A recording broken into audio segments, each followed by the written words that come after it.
We open our ParagOnline ladder with Zeus on Ken versus Jorgluissf. I hope I pronounced that correctly. With 3. What a... That is a terrible name to help for commentators. You're like, all right, you're gonna have to guess whatever my tag is, and I'm gonna get mad at you if you can't pronounce it correctly. But damn, you on these streets with that damage and Zeus having to be careful, and that's what you get when holding those parries. They're such a good option, but the tried and true Ryu combo, he just dishes out so much damage. It just comes in with the drive rush and just blasts you through a wall at that point. But right now, seeing the actual player name is Jorge, so I'm just gonna go by Jorge here. Well, Jorge is taking the first round. Yeah. Fine with it. Great anti-air as well. Got those reactions on point, and yes, of course, the good and cool quarter circle forward and the kick, and Ryu's got some more distance to work with, playing the little footsie. A lot of jumping, actually. That's the online special. Trying to get him to move a little bit, trying to get him to like overcommit, do a fake jump up, try to get a Shoryu maybe, but right now just moving in. He still has the Denjin charge. Oh, and ready with the aerial once again. This is land, right? Oh, hell no. You're dead. Not quite. There it is. Getting them back up into a corner and then ending it with a drive impact. Probably, like you said, could have finished on that combo, but didn't get the follow-up, but just cleaned it up at the end. One of the things you have to do is even if you drop a combo, no, you didn't. You have to act like it was a big brain play. You just can't let that flummox you. You can't let that bother you. Got in your head. And understanding that. That's exactly what you got to do. All right. Once again, with the pressure, both of them burning through their drive gauges. I've yet to see it turn green until finally now. And at the very start, exchanging fireballs as per class and immediately stepping up. Yeah, that version is quite plus on that block. Using the Dragon Lash to close. This is now dashing in, getting the... oh, no. Yeah, block the EX Shoryu combo into the corner there in Burnout. So, but this isn't over. Oh, this is really bad. Hey. Is this optimal? Okay, in the step up. Hold up, you're one grab mix up or as well as dropping it from there. That's the problem. When you burn all those resources all of a sudden, and as well as the jump up with the crossover, just puts yourself in the corner. Yeah, and you leave yourself in an opening where you just get stunned easily. But oh, nice. Going for the EX Shoryu rep, but just letting it rip in that moment. But trade right there. Now they're back kind of on even footing here. And got a great usage of little built-in combo. And, oh my goodness. That's the, what is that? That's the Street Fighter. That's the old classic way to get level 3 super. That's the classic. Yeah. Yeah, the classic Ken. Just hit it and then just go right into the level 3. Just go into the SilverRupee or whichever one it might be in this case. Now trying to open up the Jinrai kicks. And the kicks. That's the Elo Terrorizer. The Jinrai kicks. Get you thinking. You're just like, what is happening? Why are these kicks happening? I get it. I know Ken's good at kicking, but I don't like dealing with it. And both them utilizing the Crouching Fierce as a nice little anti-air option. Kept the Denjin charge there, so we'll take a little bit of chip damage for a great little optimization to your fireballs. And just finding their way in there. And Zeus really needs to kind of get this lead going, but an instant usage of that move. The last 4 exchanges that went in, 5 now, that went in Zeus's favor have been counter hits. Zeus is timing this 6 now. Those last 6 exchanges were all counter hits, catching Jorge when he was trying to strike forward, and then Zeus like a lightning bolt coming down and cutting him off. And with that, Zeus ties it up 1-1. I think, was that fireball that was utilized? I feel kind of guilty because you see the fireball start up while in the air, and you know her was just like, that was supposed to be DP. Now I'm gonna die. Oh yeah. Yeah, I think on that last one it was the DP because that's just straight up just going for the EX DP there. Yeah, look up in the sky. Oh, there's a Ken falling. I think I can, go ahead and get this Shoryu. Oh, that's fireball. Not looking good for me. Yeah. Now I look like an idiot. Now I look like I'm a pathetic little fireball spammer, even if we're in the sky. Oh, nice counter hit. Now Jorge's stopping the offense. Yeah, checking his approach here a little bit. There's the DI counter. You hit me with that one, and there's a great way to just go ahead and get that corner swap with no additional resources burnt. I love that. Expecting the EX. It's the overdrive. I think that's what it's called. Yeah, it's called the overdrive. I'm just so used to EX from like Same. SF3. Yeah. It sounds cooler too. I'm sorry. EX will never leave my end. You can just die. No, I was expecting a level 1 to try to finish the job, but being able to just get a throw immediately after. Confidence that how many times that overdrive Shoryu has been thrown out by Ken, it was not going to come on such a critical moment. And also lets him save the meter, not getting the level 1 there. So now he has 2 bars going into this round. And he's going to build up the 3rd in short order here. Ooh, and you're in the sky, so that's not going to hit. And damn, it's the crush after that drive impact. That's the age check. If you We're checking your reflexes here. A test of your reflexes, if you will. For all the FF14 people out there. Oh, you dead. Oh. That's it? Yeah, block that. Yeah. Nope, we got one more in Street Fighter 6. It's always best of 5, first to 3. So we got one more Jorge needs to win here. All matches are first to 3 in SF6 ladder. That's great. I'm tired of this. Best of 3 stuff for faster games like Street Fighter 6. Like we've evolved past that. We've grown as a society. I like it for like the faster, more volatile potentially games that have the tendency to swing back and forth more.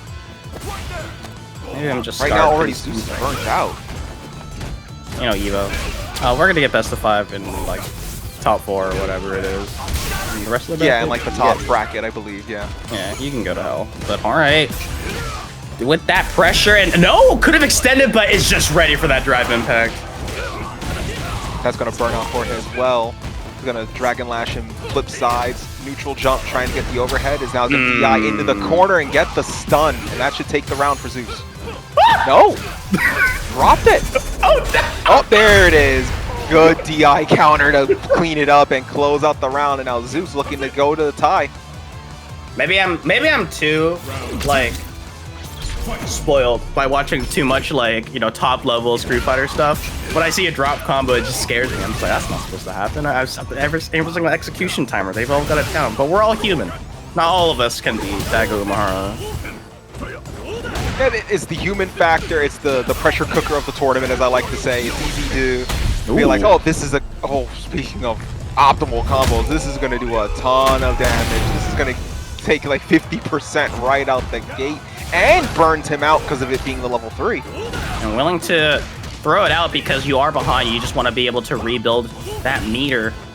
And critical art is ready to go. So Jorge's got to be really careful. Oh, no, that could be a burn. No, I thought it was just going to be a nice confirmed super afterwards, but a lot of drive needed to work. But a fireball critically misplaced. Ooh,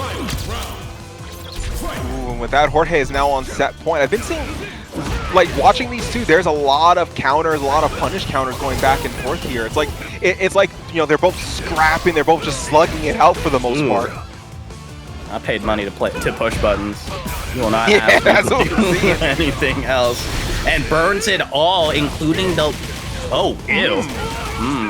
Okay. Interesting. Good cleanup at the end there. Weird that didn't, like, connect fully.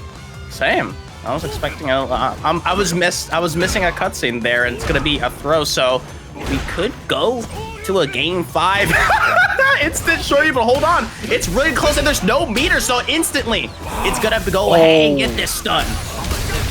Good aware. Oh wow! What on?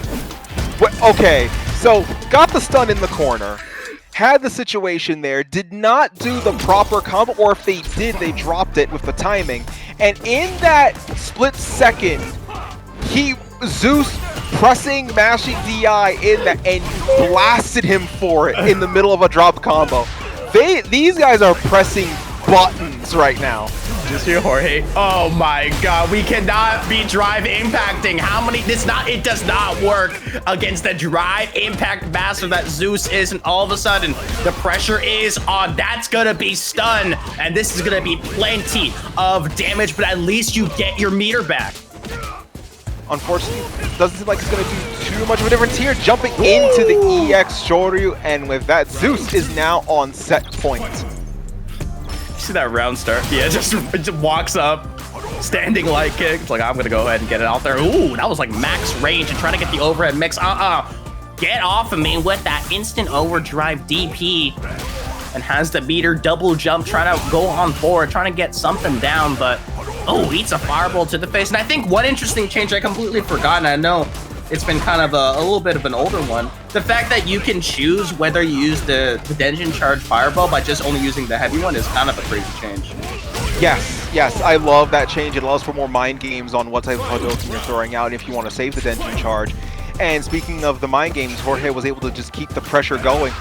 This time he was pressing buttons and his buttons were overriding his, especially using the Hadouken to kind of open him up. And with that, now both players are on set point. A lot of pressure too. Set point with all resources ready to go. So this is a critical timer and trying to get away, gets the first throw. It's going to be no advancing. Drive Rush 4 just really wants to hold on to all those resources. Now, look at this. As soon as the pressure's on, this is when all the footsies come out. Yes, now it's like they realize we gotta slow it back down, but there's the punish counter into the Shoryuken, into the level 3. So now Jorge is going to be the first one to cash out on their resources here. Zeus is still going to have a little bit of drive gauge left. We'll see if he does anything with it here. Oh, and great usage. Crouching Fierce instantly catches that one and slowing it down. Oh, that's going to be a missed grab, but no punish afterwards. If you get an instant, you burned it there. And Jorge, all of a sudden, this is a really dangerous position. That critical on Ken, but that was a huge misinput. Not the biggest there. And look at that grab missing as well. This is basically an even one, but now both of them are burnt down, and that's going to be an instant jump away kick to secure that set. Getting them, meeting them air to compete in these events. As we get ready for our next game, Largent Green with the A.K.I versus Dreamblitzer with the Sagat. See, Sagat's big ass body couldn't even barely fit in that head-to-head screen. Man, he just walks, he just looks down, he has to like hunch over to fit in that screen. Yeah, and ooh, that's gonna be an instant punish. A.K.I showing off like one of the tools and how much set play that she's got going for, but what a whiff punish! Oh, Tiger Nexus into the uppercut, now is gonna keep Large in the corner. Ooh. Overhead, drive rush, knee. Oh, nice! Did one medium punch. Seemed like they were going to fake out the pressure, because that's one of the things you want to do with Sagat is keep that pressure. Drop the pressure, made them parry, and then grab them to close it. Good little mind game there by Dreamblitzer.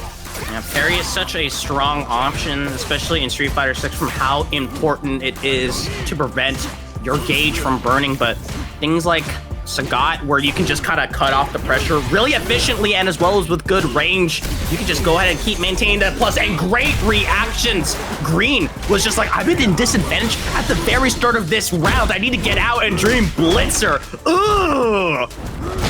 That was a nasty setup, and that's going to burn out Largent Green too. Now, Largent Green's going to have critical art, but I don't know if that's going to make much of a difference here if they're back against the wall. And no, the crouching medium punch just takes Largent Green out, and with that, Dreamblitzer takes the first game in pretty handy fashion.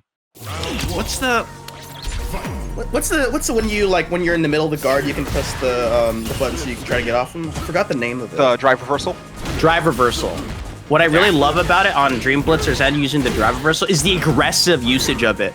Like when they're just trying to fight out and getting out of that corner, instantly just says, get your ass back in the corner. You ain't going nowhere. You're gonna get real comfortable here. Yeah, like to your point, 3 rounds of combat and 3 rounds Largent Green has been backed into a corner. But now, ooh, Green's been able to fight out of it this time. Oh no. You just had to curse. Yeah. Oh, this pressure's looking great. Drops it. Suddenly. Instantly eats it all. It's like, I'm gonna die. But this should be a nice way to close out this second game, first round. And an excellent stuff because Green needs it. That first game was just a smackdown for Dreamblitzer. Oh, absolutely. Dreamblitzer was just running through, but now Blitzer again with the corner pressure, the medium punch into the Tiger uppercut. Oh no. The punish counter throw. This is scary. And the counter hit as well, just trying to use the jab, try to maintain plus and as well, but another counter hit once again. Dreamblitzer making Green all of a sudden panic And we're moving on right here to the final round between both these players. Dreamblitzer has been on great ways of controlling it, but Green's been showing signs of life, which is something I really like to see. Yeah, it seems like they're trying to like fight their way through this. Now Dreamblitzer in an uncomfortable position, going from full screen, while A.K.I has their ways to poison to lay down the traps, even use the Serpent Lash to control distance, but now Blitzer has moved their way in. This is not where Largent Green wants them. I really love that step back. Was unafraid of that crouching medium kick. And Dreamblitzer trying to find some way to burn through that gauge. That's a punish counter after that DI. Instant level 3 ready to go. Green might be just having to guess for the for game right here. Think so. Oh, Dreamblitzer gonna jump over. DX, and there it is. Broke them down, opened them up like a tin cannon. With that, Dreamblitzer goes up 2-0. Oh, how nice of you, Sagat. Only if you did that with Dan's father holding back. Well, you wouldn't have Dan's origin story if that was the case. Insane lore drop. Just like, oh, I wish you did that for someone else's dad. It's like, all right, Sagat, you dick. Ooh, getting fancy with it. But unfortunately, getting fancy. Nothing fancy about those knees and the uppercut. And right now, Green again backed into a corner. Ooh. Oh, nice DI. Gets away with it and continue to combo, but I'm scared of that. You just kind of burn through the meter. That's an overhead, baby. Trapped in the corner, has super ready to go, but pressed a button. Dreamblitzer grabs that round away. Now on set point is Dreamblitzer. Ooh. Nice, getting the command grab. I love the pose they do before they hit the ground. It's like they have a heart attack. They're like, ah! It's that acupuncture, the pressure point assault, basically. That shit was laced.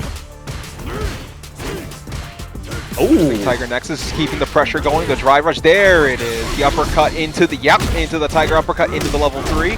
That should burn out Largent Green and should give Dreamblitzer some drive meter back as well. Poor Aki. That leg is gone. Like, how many level 3s we see from Dreamblitzer? I'm surprised she can even stand and do all these rolls and kicks, but she just built different, and she's gonna need that energy trying to go on forward. Great little jabs, instant level 3. That's probably it. That should be, considering its critical art powered up. So this should be the end. Painting their magnum opus, and with that, the claws of Yahtzee with Largent Green taking that round, and now Largent Green's got some life in them. Starting the round with drive rush is crazy.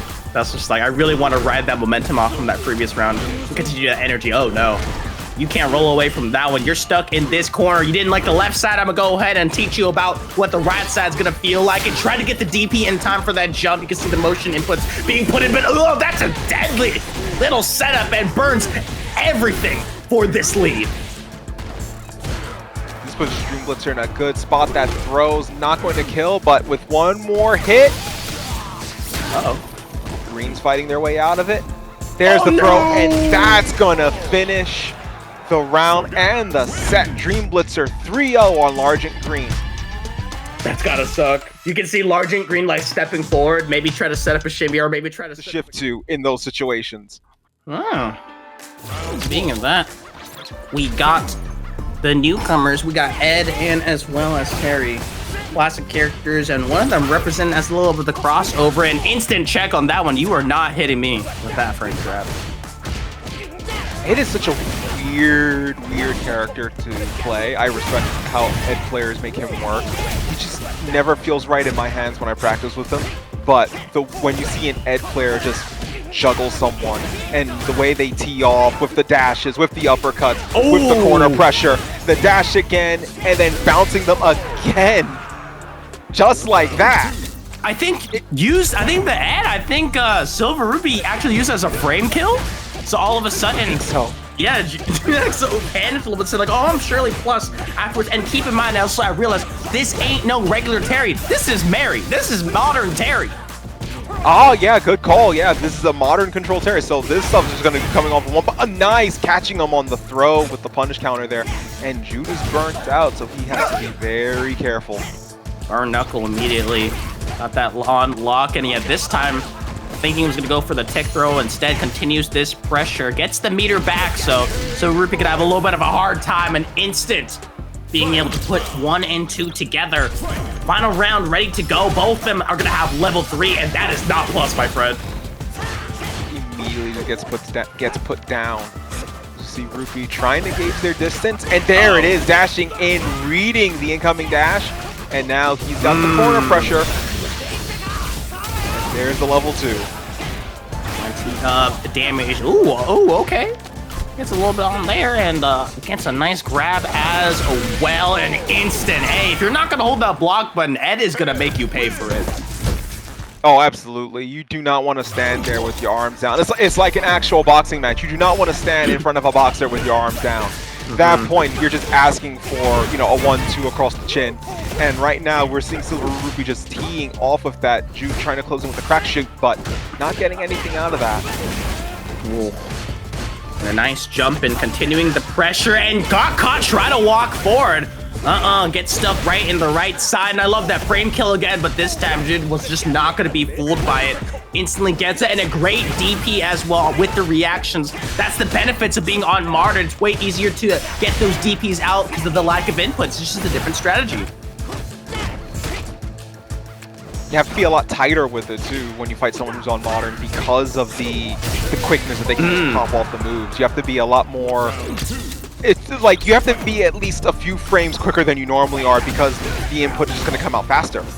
And also how you treat Modern players when they're burnt out, stuck in the corner is way different. What? A spacing as well. Gets a nice combo and keeps SilverRupee stuck in this corner. Just pressuring with these jabs, looking for a hit confirm. And speaking of that one, denied that one on Ed's, and as Terry continues to keep boxing out the Ed, but that's a heavy punish. Oh, there's the Psycho Blitz, and here we go with the cannon. Here's some juggling. Into the ball again. Oh, doesn't keep it up that time though, but still enough. It was an interesting spot there because Jude couldn't move back or else he'd fall into the cannon, but now Jude gets the critical art, and this should close it. No! Modern scaling. Just barely. Modern's right. Good call. Good call. Oh. Yeah, that's why even on Modern controls, players say you can still input the super normally on Modern, right, and you won't get the damage scaled. But that's the problem if you're going to go ahead and utilize the quick shortcut to it. It does scale differently with that damage. It deals way less. Great stuff on there, and SilverRupee. Oh no. How you got away with it so many times with that, trying to get out with that overdrive. You're going to eat so much damage. Double power charge into the power wave. Rising tackle gets countered here. The blitz into the level 3. What? That is interesting. No! That is interesting. No, just stick to the level 2. Like, I respect it. I respect it because like you'll get more damage. Yeah. You'll get more damage. You want to get the guaranteed burnout, but in those airs when level 2 just only works, you gotta remember. I think it might have been a point where Rupee looked at it as like, if you did the level 2, like it still leaves it open for interactions, whereas the level 3 puts the interactions more in his favor. So he went for it at that point, but that was interesting that it just flipped through. But right now, SilverRupee more than made up for it with the perfect KO to take the round and try to seize back some momentum on his end. What a great way to start it off. Like, you kind of choked out interaction. You're like, I would have won that if that didn't go that way. And all of a sudden you start off with the perfect, and now you're continuing it on, making sure this Terry is stuck in this corner. Now is able to get the throw loops, but instead just threatening. Look at this footsies by SilverRupee, and this time will not drop the level 3 to make it a nice little piece it up. Game number 3 in the end. Double perfect. Yeah, double perfect. Just going out there, signed, sealed, and delivering those 7 golden letters from SilverRupee to Jude, ending it by turning him into a body bag and sending him packing. And right now, we're going to go into game 4. Just felt like when Goku got trapped in the ice and just sighs before starting to mess everyone up. It's like, start powering. Yeah. Okay. Yeah, basically. Oh no. doesn't get the rising tackle, but unfortunately he was not able to capitalize on it. Now getting some momentum, getting out of the corner. Oh, the fire kick into the burn knuckle. Nice. Pixel of health. But just thinking that the grab was going to come out because of the delayed timing, that's going to be the first round in the Terry's favor, and starting it off already strong and cutting it off SilverRupee in the air. Some good low pokes here from Jude. Jude's kind of adapting to that, but right now Rupee's getting the counter hits. It's going to force Jude into the corner. Nice wake up rising tackle. And the jump, great anti-air as well, ready for that one, but the grab goes wide, and look at that meter. It's almost gone. You just get a nice little block straight, and because of that, refuses to block, but you're going to pay with that with your life. Oh. Oh, not that time, unfortunately. Probably due to the fact that it was in the corner, the combo sequence had to go differently. He's jumping in, but not going to catch him in the air, and eats the little flicker jab, and with that, SilverRupee's on set point. And that's a crucial level 3 to burn, and starts it off with an overhead undeterred, and does not care, putting SilverRupee back into the corner, and gets a throw started. Hold on, here comes the pressure, instantly gets it, both them grabbing us, a little bit of a fake it at this point. Level 1's ready to go if you can confirm into it, but SilverRupee's just trying to stay alive, but it's all for naught. A perfect KO for Jude. Kind of sending those, you know, those letters return to sender there was Jude. The double perfect answered with a perfect of his own. That round was basically the epitome of I like strike throw. Oh no, that's gonna be plenty of damage, and as well as that corner carry. Look at all that life just got burned. Oh no, you were parrying on wake up, eat a throw loop to the face. You gotta watch out, and the instant jab. That's SilverRupee as desperation was settling in. But oh my goodness, game 5, round 1 start. Jude just completely ran over the end. Rupee still has his mindset in there. I like that there was that tactical decision to shimmy back while Jude was jabbing to make him jab in the air and whiff. So Rupee still has his mental about him in this situation. He just needs to apply and get the pressure going, which is what he's doing right now and getting Jude right into the corner. Instant throw escape, no delay tech as well. Instantly was just ready for that one, and nice. Because of the modern controls, you're more inclined to just see jump and get it ready to go. I love the burning of just one resource of that super, and instantly is able to take that round. Ed has got a level 2 almost ready to go for this final round, and that is a crucial thing. Jude also is going to have level 3 here, but SilverRupee, I think, it's a scarier prospect with him having the level 2 because he's riding this momentum right now. Both players on set point. Oh no, the burn knuckle, rising tackle being blocked, and there's the level 2 we were talking about. There's a lot. You just can't get thrown reversal in there. Perfect KO. Clears it up. Game number 5, SilverRupee able to clutch it up. And then the damage nerfs as well. That played a factor early on as well. As we see our next game, we have Duozza with the Terry versus Zombie with the Blanka. Duozza? I believe so. Duozza. I hope I got that one right, but oh no. Speaking of DP, you do not want to be doing that one, and instant read on that one. Perfect KO to start off this set. Zombie is on a hot start. Zombie coming in dressed as the mascot, Blanka-chan, just coming in ready to go. The true face of horror and terror as he launches with the Blanka ball. I have no open. Oh my god. We gotta stop. Oh my god. This is Gore of my comfort character. Oh, there you go. See? Never give up. We have to stop 5 seconds later. Never give up. Never give up. Trust your instincts. It's like the diamond mining thing. It's like you're one overdrive DP from being able to make it. But unfortunately they're throwing out the burn knuckle from half screen, and Zombie was ready to just stop that, and Trax blocked it and takes the game. Oh. That's gonna be a little bit of a mind boggler for Duozza, because like 2 of those DPs, not it. But if you just gotta keep gambling. Stop! Let it ride! Let it ride! Let it ride! 21! Let it ride! Everything on black and red, it don't matter. Burns all the resources, but with this early, it's fine to do so. Just don't get trapped in the corner. That's not something that Blanka's very good at, right? I hope. Yeah, totally not something he'd be good at. Not certainly not anything completely unrelated. What are those three? What are those three little like that number 3 under his health bar? Completely unrelated. 3 friends. Wow. Three friends. Yeah. Oh, there's a level 1. Doesn't need a friend there. Just pops the level 1 to close it. Was that crouching light kick to confirm into that out of the air? I think so. That's a little. We're getting a little fancy out here. I like it. Knocks out this guy, Blanka ball overhead, and here comes the pressure. Wait a minute. I thought this character wasn't good at putting you in the corner. Yeah, oh wait, what? Hits a number, went down to 2. There's a little friend. Oh, yeah. DI to get their way out of it. A little too aggressive. I think Duozza noticed going straight for Rising Fang. I like it. Plenty of damage, but as well as giving yourself some more time to build that meter. And oh no! DI unfortunately gets blocked. Oh no, that was not a meaty. That was vegetarian. That was not good. That's the fake stuff. The complete opposite. The impossible. Yeah. Impossible burger. Impossible meaty is the crazy word. Yeah, it's just it tastes as good as the normal one. Why'd it miss? Question mark. And we see Zombie now 2-0, I believe, at this juncture. And yes. now nice nice throw escape there.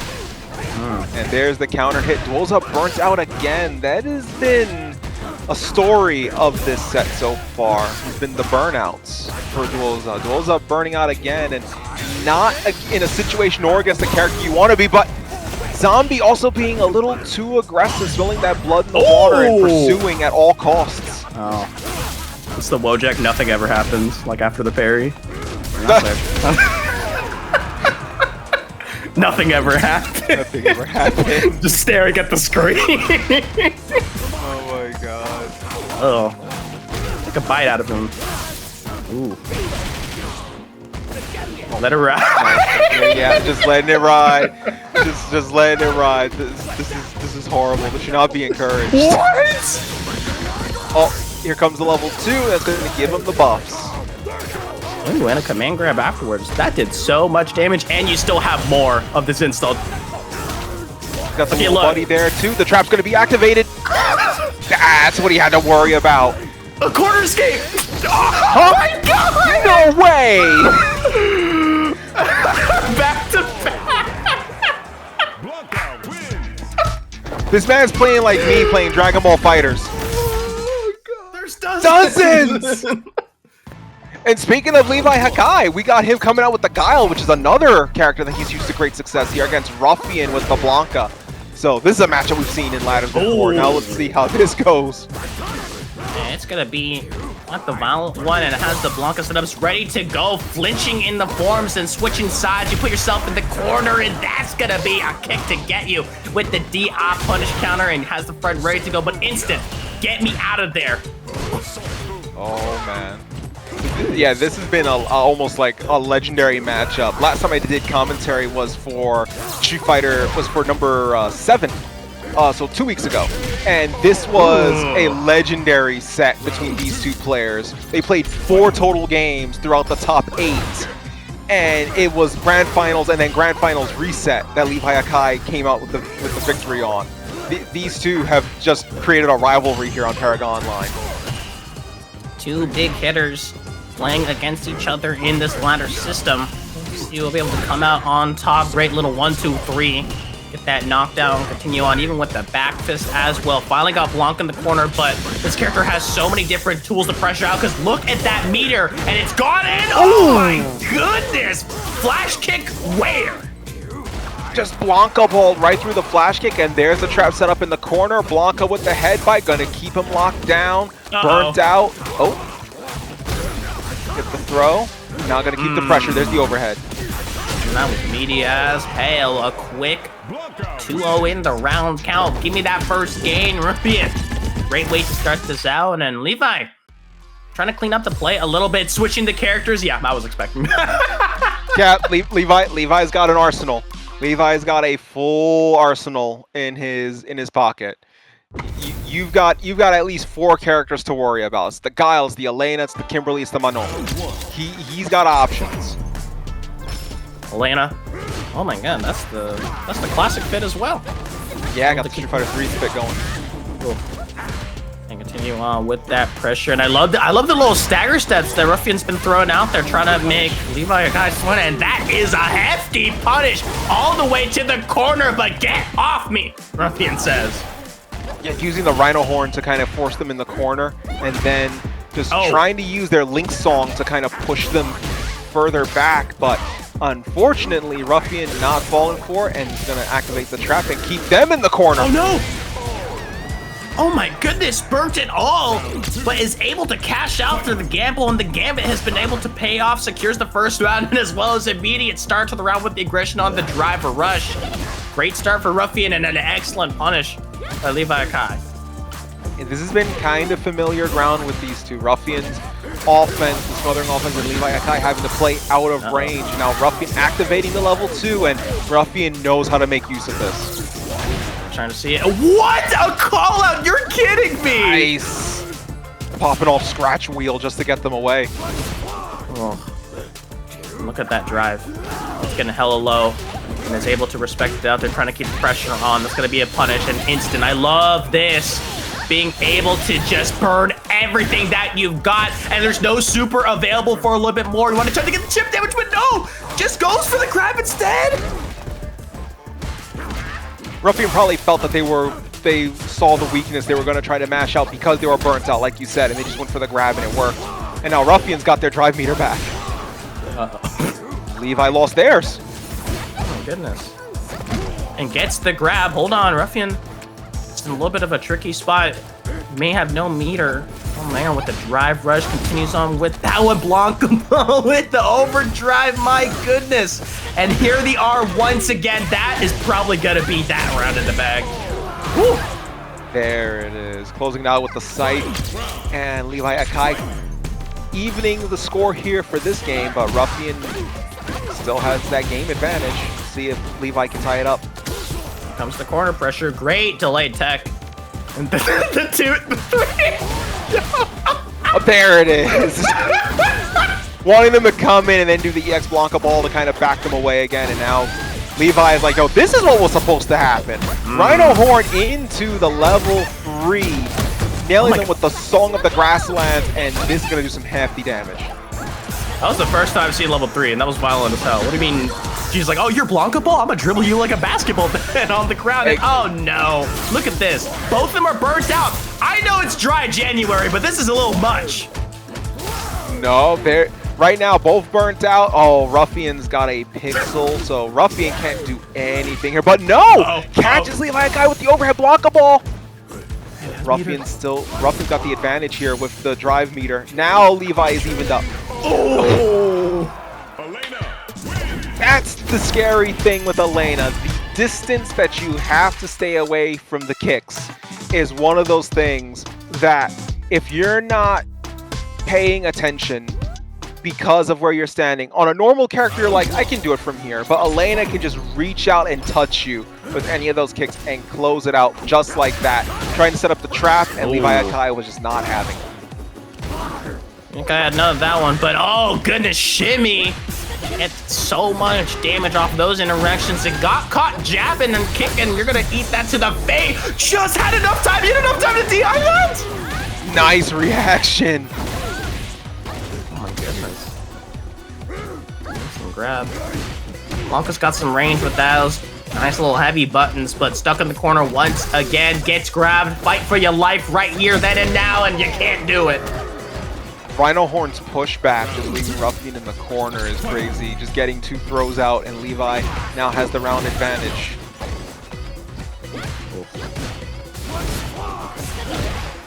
Oh! Walk right into a counter hit, but not much made of it. Now Ruffian switching sides. Uh-oh. I'm stuck over there. Ruffian intent on putting this Ayana in this corner, in this uncomfortable position with this corner pressure, and the Blanka friends as well. Continuing on, that's so much that you gotta be ready for. Great tech to escape from that situation. So LeviHakai got still plenty to work with and has a round to spare. Great jump in, but reads the side switch.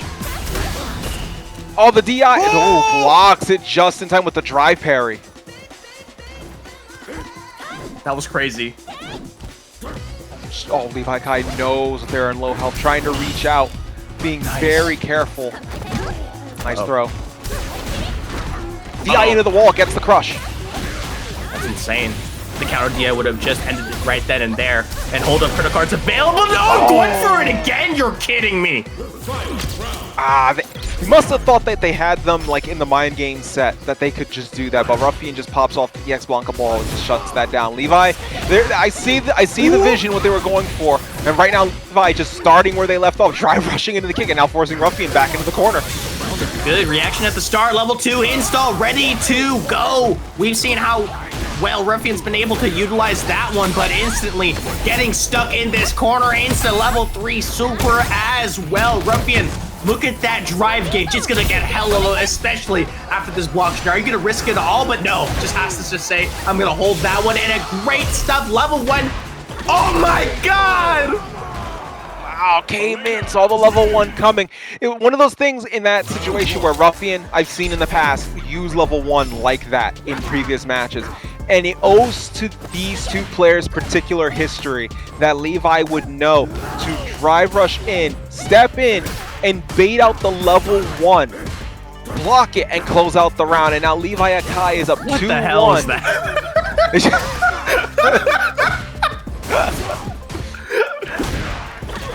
Oh my God! I know we're looking at the same damn screen right now. Yeah. These two players know each other so well. I know what you want me to say on that one. Peek.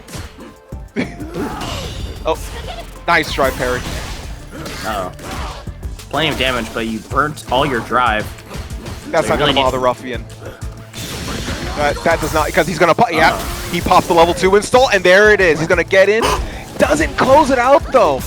Oh, counter hit. That's gonna close it out. Levi's end. Nice. Didn't have to burn any of that super as well.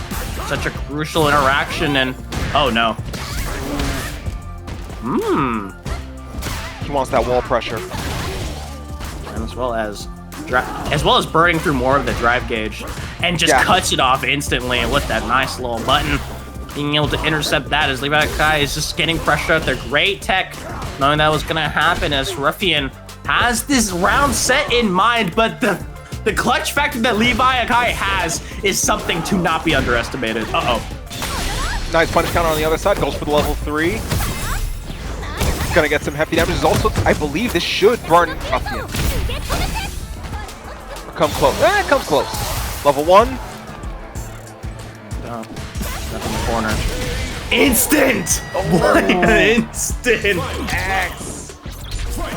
And with that, Ruffian's highest set point, but Ruffian is not out of this yet. Yeah. The resources are evened up. Has a level 1 great parry, gets the advantage state going and continues to put Levi in the corner. Great stop by Levi. How many times has Ruffian tried to check it?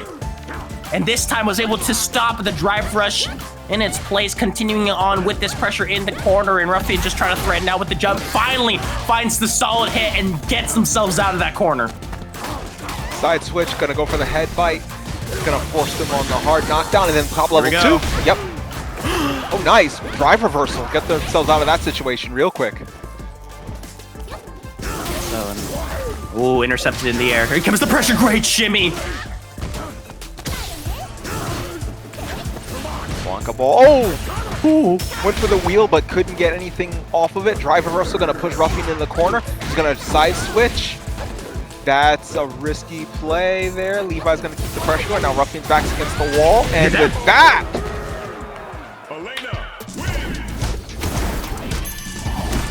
With that closing the round there as we get JustJuan versus Ouija Plus. JustJuan with the Jamie, Ouija with the Rashid. We've seen Ouija do wonders with the Rashid quite a few times here on ParagOnline. And now we're gonna see JustJuan get some drinks in, try to get something going. He's gonna try to keep some distance. He's throwing out the tornadoes. That's what he's known for. Continuing on, the goal here for Jamie, you just need the first few drinks. You know, the fourth one, if you get it, sure, it's great. But once you get 2, that's when you can start being critical. 3's even better, and instantly is able to get it early. Now this is a threat. It's an interesting opportunity that JustJuan took advantage of, realizing the tornado wasn't going to hit him full screen and just swig the 4th drink. And now Jamie as a character is just fully unlocked. But Ouija, as I was about to say, Ouija was doing a decent job trying to keep Juan under control, but Juan's now starting to fight out of it and starting to find... He's trying to pick his openings here. He's trying to find the spot where Ouija makes a mistake, and there it is with the punish counter. There you go, and utilizing the drink after you get it, you're able to bring back some drive gauge, which is why JustJuan kind of went for that one instead of going for more damage, but instead, just needs to be careful, and that is going to do so much, and I love burning the... Ooh, wait a minute, I don't know if that was an execution error, if they did it for wrong super, or what they were going for there, but unfortunately they popped the level 2, weren't able to get anything out of it because level 2 is just an automatic, full, Jamie, basically. And Ouija was able to come back and close out the round, snatching victory from the jaws of defeat, and right now the momentum's all on Ouija's side. I should have kept my mouth shut. Just instantly stopped. I was like, there's no way. I was like, wow, what a great level 2. So you can go in and continue that string, because I was like, you can't, really burn it unless you get the 3, but instantly here comes in the cross up. You gotta go ahead and try to guess for your life, and continues on with this pressure. Unflinching is JustJuan. And he's only got one chance to try to continue on this one in this game. Gets the jab and continue on with this pressure. Once again, got caught. You weren't blocking low. Oh! DI into the wall is going to get the stun. Going to get a second drink in there. And now this should lead to a critical art. Yes, it does. You might just die, right? You'll come close. Yeah. Oh, got the kill. Nice. Got the finish on that. That critical art has insane damage. It has insane amounts. That's why I was just like, there's like a good chance that it's able to just straight up just kill, and great little uses of those nice little step kicks, getting the nice little lights in the wall jump. Rashid is able to go ahead and make the way out of that corner, switch inside. Ugh, that elbow's got some meat on it. Oh, Drive Rush burnt himself out there a bit, but gonna get a drink here. Drive gauge back as well from the drink, which helps in his situation. Nice. Very good. You can get a drink too, yeah. Yep, and just pop for the 4. Yep. Oh, the damage is gonna be nuts though, and oh my goodness, if you were just mashing DI, maybe you would have gotten out in time, but instead has to eat all of this damage. Ouija Plus trying to go ahead and try to seal out this game number 1. The high-low mix, and no DI response to that one, so all of a sudden 4-drink Jamie ready to go, but no super. Oh, the cross-up overhead, but now JustJuan with a pixel left, and now both players are they're both basically at one interaction, and there it is, the flying knee taking out JustJuan, and with that, Ouija Plus takes the first game. It was right there. JustJuan had it. Oh my goodness. There was 2 situations where that played out, and it's something where JustJuan has to not let that get in his head, in these situations. So yeah, and it makes me realize with JustJuan, it might have been going for the level 2 for an animation cancel to try to finish the combo within that, and it unfortunately might have whiffed, now that I think about it. But still, these situations can't be allowed to sit in his head, so... Yeah, because the level 2 was like, it just restances yourself. You're just like, okay, I can just press my normals. But because JustJuan went for a special instantly, that's what caused the little bit of the move to miss. And Ouija Plus could care less. Yeah, absolutely. He was just pushing through and was like, you know what, you can do what you do. I'm just gonna go ahead and just take my turn at any given moment. Hey, you dropped this. I'm gonna take it though. Yeah, he's like, I'm gonna pick it up. You dropped it. I'm gonna pick it up. It's mine now. I like it. It's mine. He let him know. It's like, hey, excuse me, man. You dropped this, and then ran away with it. It just, yeah. He was like, nah. It's like, did you drop this? Oh, I did. Thanks. Just walks away. I don't think, socially, if something that like that happens to me, I don't think I'll be able to like respond. I'll be like, oh. Like, oh, well, what? Okay. Understandable. Have a nice day. I'm sorry. Who's the Ouija using the tornado to build his speed up and keeping JustJuan in the corner. Now JustJuan fighting out with the driver. He's going to get a drink here. Probably going to jump in. Yep. He's going to jump in, and Ouija was just not going to have that. Here comes the slaps and the pressure burns out. An instant level 3. This is going to do so much damage. Yeah, this, especially since it's going to be a level 3, so it's going to pop him up, and he's going to have the combo opportunity. There it is.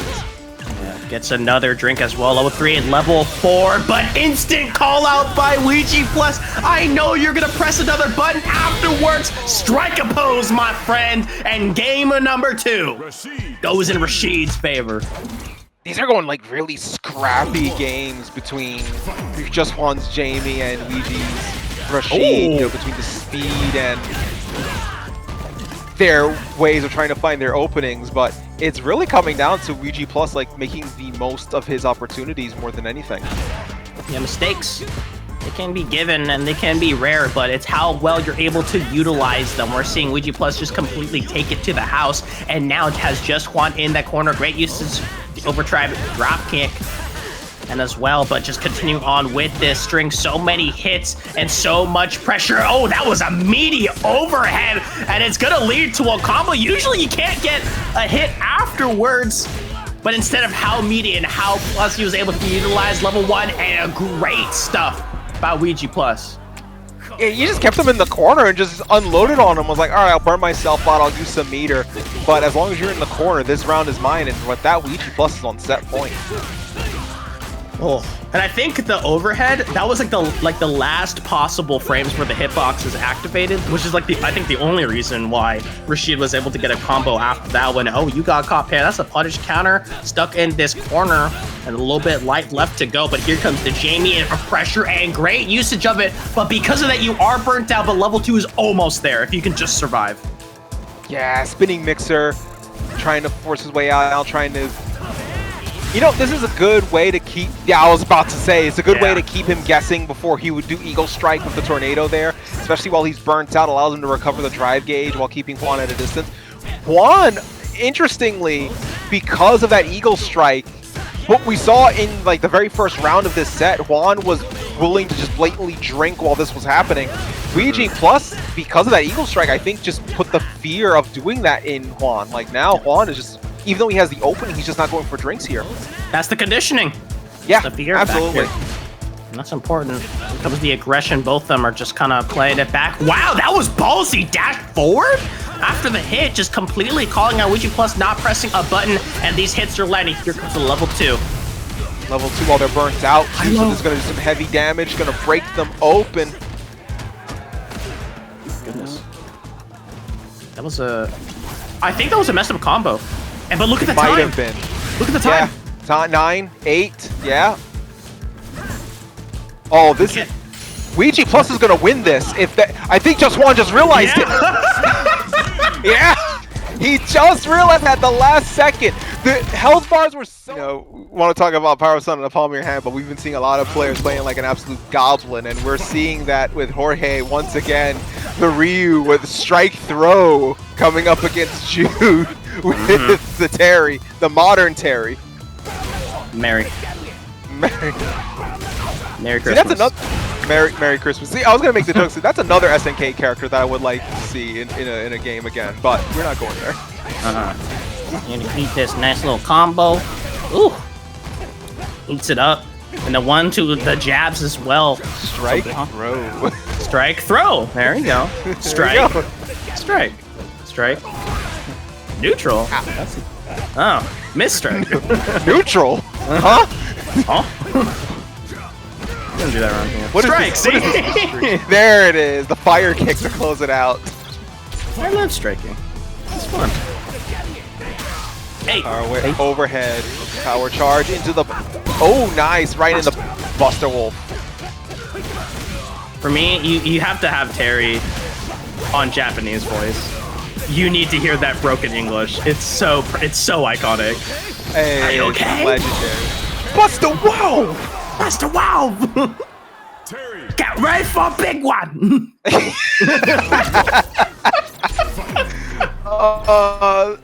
You know, there's some voice lines in fighting games that are just iconic, and Terry's old Japanese voice, and even like the new Japanese voice, it's so good. Yeah. There we go. Great sweep. No DP ready to go, but little interpretation of that can opener punch that Ryu's got. Instead, Terry letting that one rip and drive rushing into that one. Great usage of that one. Getting over that one. And nice crack shoot. Oh, crack shoot. There we go. I'm trying to remember that.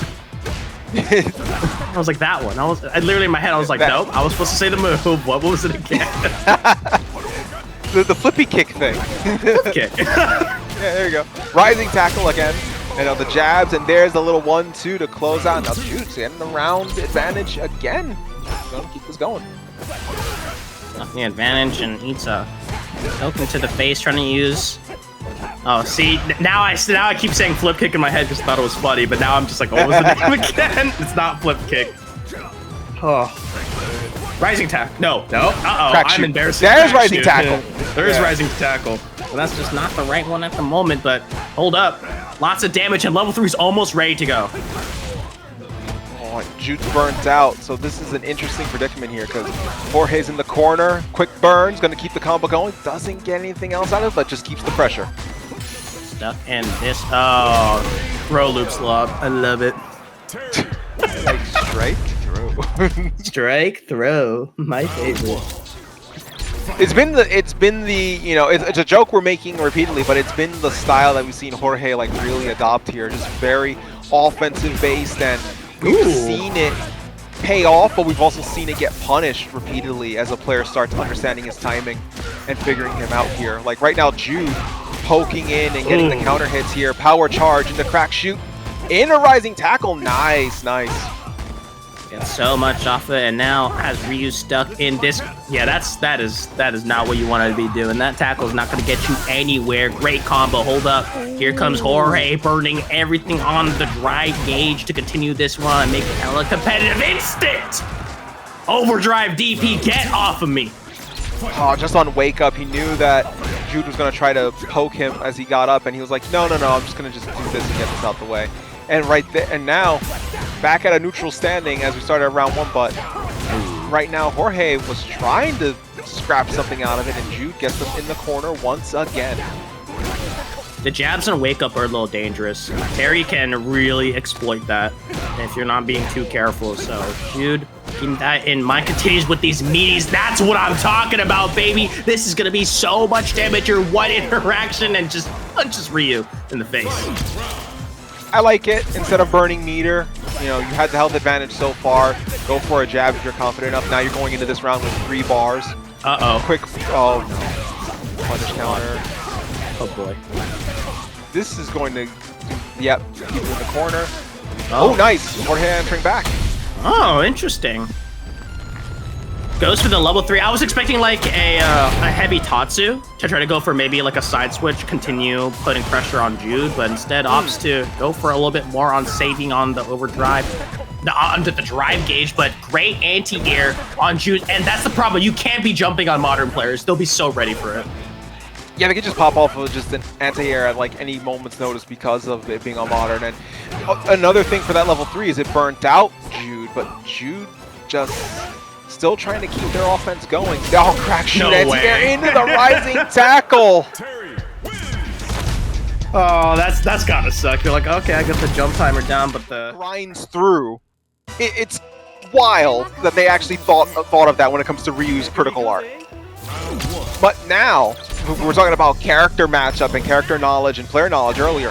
LeviHakai with the Viper coming in against Ouija Plus with the Rashid.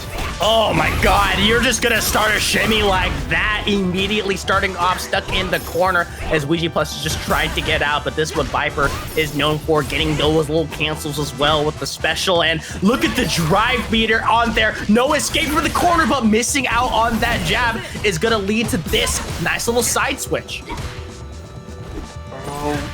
Side switch, yes, but Ouija's just not able. There we go. Okay, Ouija now able to get some pressure going.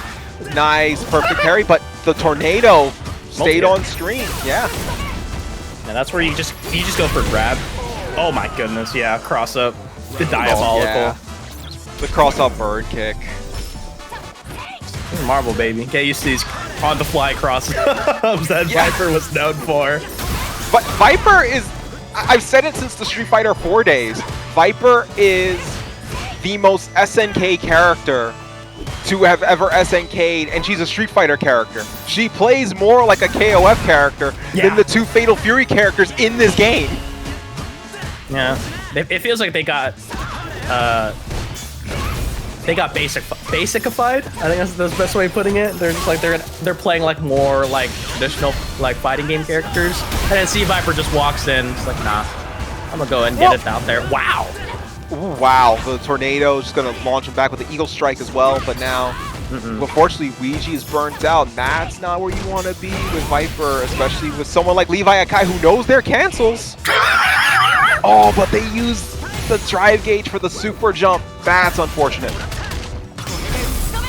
Oh, did you press the button? That would have been interesting. I thought for a second they might have been too. I think it was the recovery frames of when Rashid pulls his arms away. I was like, oh, that's an animation. It's just gonna swing, but right. Nope. Not this time. Uh-oh. Oh, unfortunate. Tried for the Thunder Punch, but unfortunately was not able to get any. There's the Seismic Hammer. Oh. And now stuck in this corner here comes the level 2 and willing to take this trade, but remember what happened last time? Yeah, unfortunately, that was a bad trade to take. LeviHakai is going to stick with the Viper here. Yeah, I said willing. Didn't say you want to. like we both saw. I was just like, oh yeah, you can try doing that, but Ouija has enough time to just kind of fly back in there. That's kind of what happens. LeviHakai started out really strong, but Ouija Plus is making this comeback against this C.Viper, and great stuff on there. A little bit of a side switch action, trying to mix it up on there, but LeviHakai, look how much health got shredded with this advantage state. And right now, LeviHakai trying to create some distance there, but important to remember, all those super jumps cost 1 bar of drive gauge. So yes. You gotta remember that.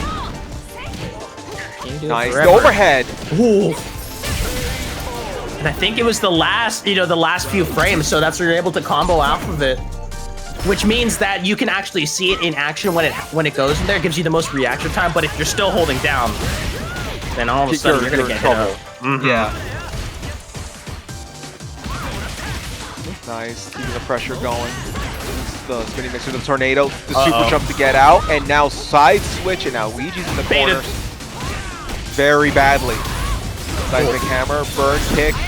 Oh, into the level 3, and this should close it out.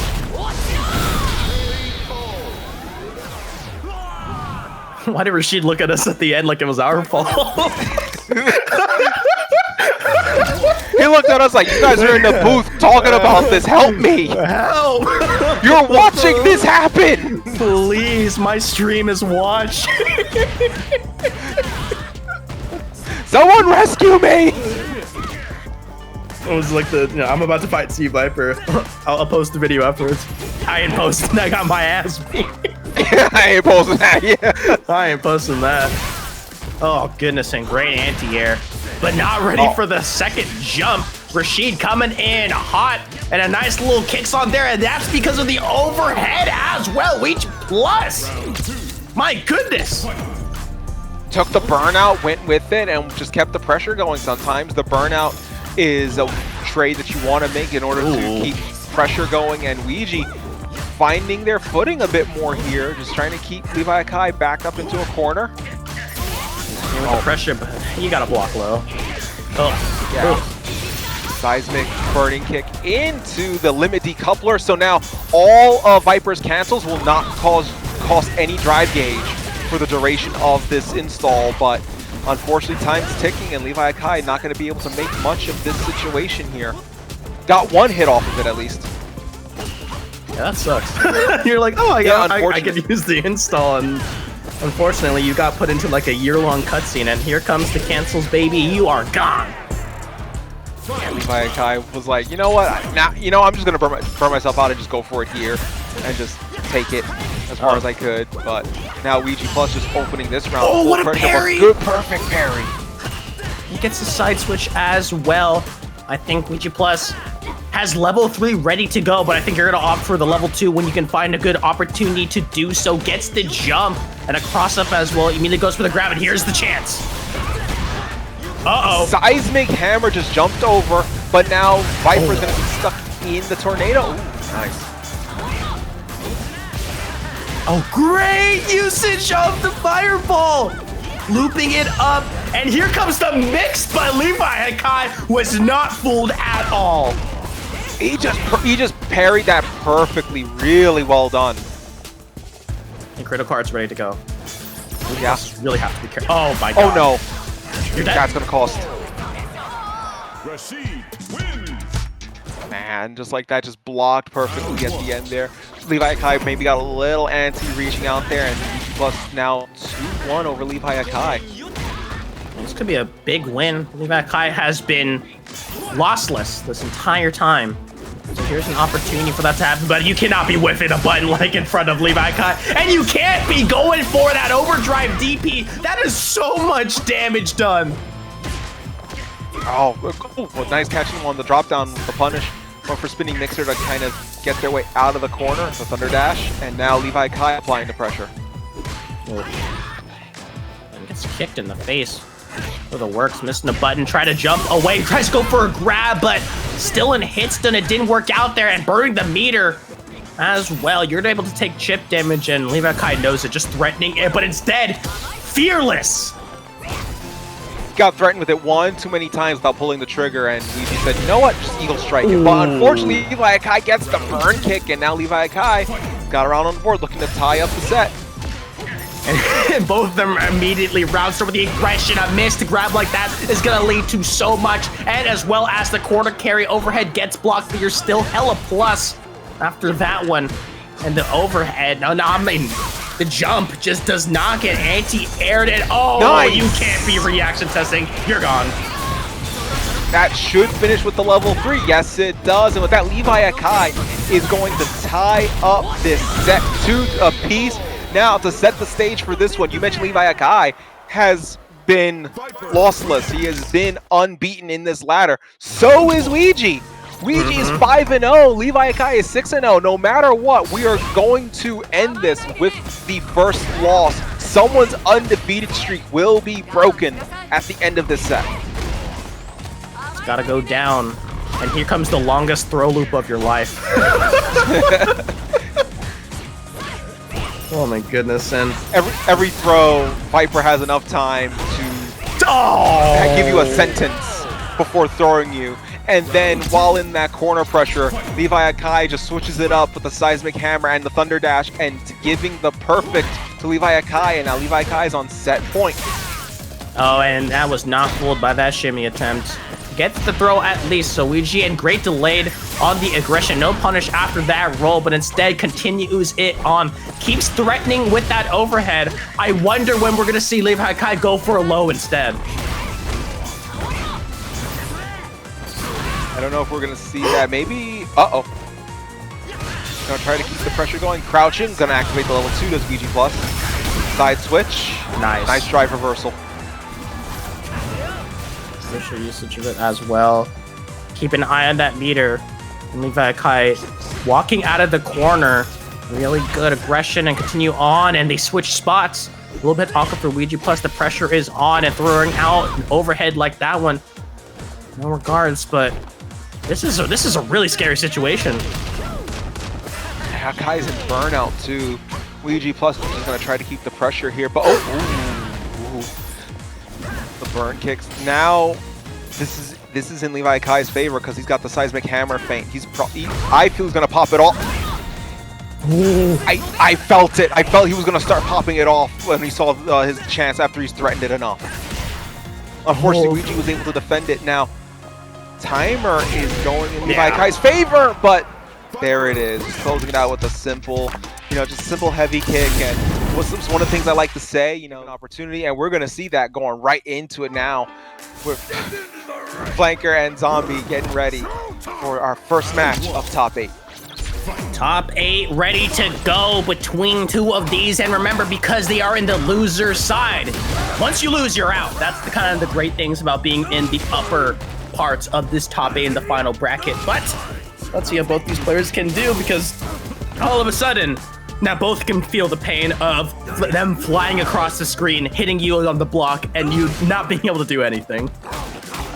It's kind of an interesting matchup there because both characters have that utility with the full screen mobile. And I was about to say, Zombie has the upward Blanka ball, FrankFlankr has the sumo smash, and already we're seeing both characters make the most of those situations. But Zombie's going to keep the pressure with the drive rush and set up a Blanka-chan, and this might be what does it. Does so, and catching these parry timings with these grabs, really crucial decision making by Zombie, and it's something that FrankFlankr's got to be careful for as they trade, and missing a grab like that. Gonna spark the electricity, now spark the install as well, does Zombie. Gonna bite. No, nice throw escape there. Does get away with it, but still plenty of time. You cannot be carrying this much. Zombie has just been grabbing way too many times, and an immediate option like that just gets swept away as Zombie takes a dominant game number 1.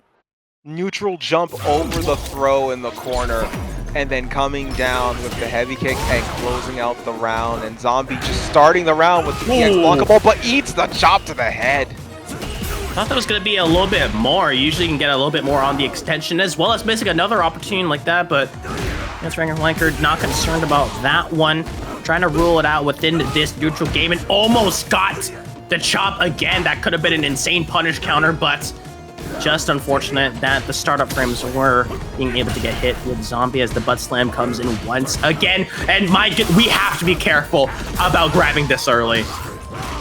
Zombie is just fully aware of that, knows how to avoid, knows how to get out of that situation. Meanwhile, FrankFlankr just trying to get something out of their chop, standing up next to the mountain and chopping it down with the edge of their hand, but unfortunately Zombie brings the thunder and leaves them thunderstruck instead. Thunderstruck! Yeah, I'm glad you caught it. That's gotta suck too. You're like, okay, well, it's Wake Up Super. And it's like, oh, I won't die to the very formidable and devious Blanka. Yeah, you see the little thing just bounce up like, oh. It's like, dude. That's when FrankFlankr is just like, it's like, what do you mean we are gonna get this punish? And then the Blanka-chan just starts running across the screen. We? Yeah. Who's we? It's like, oh, me and my friend. Oh, no. Oh, the double punish counter with the throw, and Zombie already up 2-0 in this set. That was just kind of running away with it so far. Honda is such a feast or famine character. Like, when you get, like, trapped in the corner and having to guess, like, whether they're going to go ahead and keep the throw loop up or just hit you with keeping the seemingly just always plus frames on the block, or as well as the ever so terrifying command grab.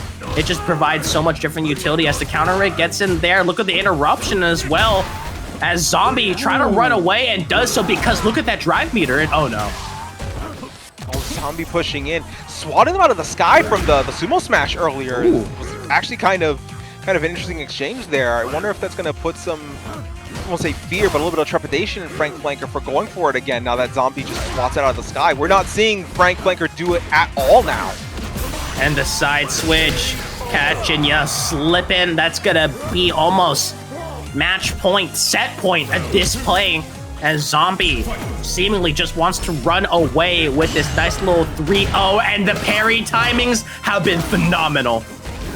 Zombie is fully aware of that sumo smash, but FrankFlankr, nice parry timing of their own, punish counter, and now put Zombies back against the wall, but Zombie doesn't seem too bothered.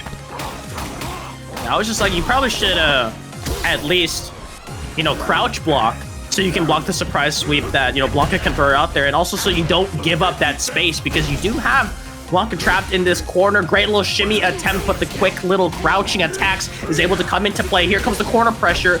Do we see a wake-up option? No, it's going to be a level 3 instantly, because you want to make sure and keep those resources up. So Zombie gonna take so much damage from this one, but has all the super and critical cards ready to go. And also, it was a good call on FrankFlankr to get some of their own drive gauge back, but this is going to kill if they don't drop this combo. There's the critical art, and that is going to close this out. A high cholesterol meal for sure, but it still works out. Well, taking a few bites out of the sumo wrestler, and Zombie just going through and curling up into a wall and riding the lightning clean through Frank prize pool, absolutely free of charge. And that is a good way to incentivize players like Dreamblitzer and Ruffian for playing their craft here in these tournaments as we go into our next game in our top 8, Blitzer versus Ruffian. There's 2 Blankas? Yes. God damn it. Yes. Yeah, Ruffian and Zombie are both Blankas, yeah. That's the king of the jungles out here, and Dreamblitzer rocking that Sagat is able to go ahead and continue this pressure on, but damn, Ruffian going ahead and making you say, hey, if you're not gonna block low, I'ma scratch it up, and takes round 1 in a commanding fashion. Just keeping the pressure going and saying, all right, you know, we're gonna turn this into, you know, jungle warfare. Welcome to the jungle. We got fun in games. And right now, Ruffian just trying to keep that pressure going. But Blitzer, nice block on the drive-in path. And doesn't escape for it for now. Try to maintain this aggression, utilizing that kid, because last time Ruffian didn't block the second part about it. But instead, we'll be able to hold on to it. You got to be careful of this drive impact. It's lethal now. You got to start buffering super. But instead, the shimmy. Oh. Okay. Just, they didn't go for a big combo there, and they just closed it with a throw after the stun. It worked. This is why I get nervous about like making a build-up. I'm like, oh, it could have been this, and what a huge, and then you just watch the most whiff thing possible, and you're like, my bad. You're like, oh, this is gonna be, oh. Okay. Sure, okay. Never gonna trust y'all ever again. DI almost gets the wall, but Dreamblitzer now in burnout. Now Ruffian, I was about to say, Ruffian's at low health compared to Dreamblitzer, but definitely has the advantage here with the burnout situation and the corner and the Blanka doll. And with that, Ruffian's taking the full advantage and gets the stun! And this time doesn't drop it. Holy. Did so well with it, and that advantage state was so deadly. One missed wake-up option, and you paid the price for it. It's really sad that Dreamblitzer has unfortunately just been guessing wrong in all of these disadvantaged states. And it also doesn't help that Ruffian's Blanka has been able to, I was just make a point about like he's been able to poke his way in and actually just beat Sagat at his own game a little bit here. It's very just pushing in and knowing when to counter, and there's going to be the level 3! If it's not a true block screen, I don't want it. Just reading him like a book and setting him on the shelf. Ruffian just running through it like a train, and the train won't stop coming. There's no place to slow down as Ruffian is up 2-0 on Dreamblitzer. This time, I think every single EX Blanka ball is just hit, huh? Oh! Yes. Oh, there you go. One block, final. My fucking bad. Oh, okay. It worked there. It worked there. We just let it ride. Dreamblitzer. Don't do that again 5 seconds later. You don't just keep going for it. You know, it looked pretty cool. Very cool. Dreamblitzer takes a round. Ruffian now keeping that pressure going. The train got slightly derailed there, but Ruffian not. Ruffian getting it back on track. Nice shimmy. No! Oh no. Nice punish counter. Oh. Might have been the wrong Tiger Nexus there. Crit card's ready to go. No, missing it. Oh, great stuff. Using it aggressively. Oh, what a whip punish. That could have been it. That could have been it. I feel okay. I was about to say I feel a level 2 coming. There it is. Oh no. Ruffian will just throw it a raw level 2, just get the install going. And yeah, it's one of those things where if Ruffian feels that you do too much on the approach, he'll level 1 you. If you don't, he'll level 2 and then have the install himself. Nice. Good throw. I'm sorry. Nice. You know, I like this. The mind game of Blanka-chan, and there it is. Activating it, just activate the, not even needed, never mind. Didn't even need the level 1, just Blanka ball upward to close it out and take the set. Ruffian sweeps Dreamblitzer. First, we got to get through Ouija Plus and SilverRupee in our winners semifinals. And whoever loses here meets Zombie in losers quarterfinals. So, right now, Ouija with the Rashid, SilverRupee with the Ed, two Street Fighter 5 debutantes going at it. So let's see what we've got here. Oh. Continuing on with a hail of aggression. I'm just glad you reminded me of Street Fighter 5, and immediately all I heard was the tornado, and as well as Ed saying, 1, 2, 3. 1, 2, 3. Spinning mixer. Yeah. You just hear both in your head. Yeah. It's like, fuck you. It's like, I get it. I get it. Oh, what a counter. And all of a sudden, stuck in the corner. Got all that. Not level 2, ready to go. Tries to get the air to air, but Rashid just manages to slip out and hold up. Hold this mix. Good mix. Good chip damage. This might kill. Yeah, you're on. Yeah, nice. Good finish there. Tornado into the upward spinning mixer, and Ouija Plus takes the first round. It was looking close. And all of a sudden, the high-low, you gotta be careful. And once again, continuing on with this aggression, take a trip all the way to the corner. Okay, SilverRupee's like, all right, if you want to go in the corner so bad, you can go ahead and hold out there. Great shimmy. He's like, okay, we can go to the corner. Corner's a good place to hang you up in like a heavy bag and just box away on you. That's cool. Ooh. Nice Eagle Strike, though. Move ahead as well.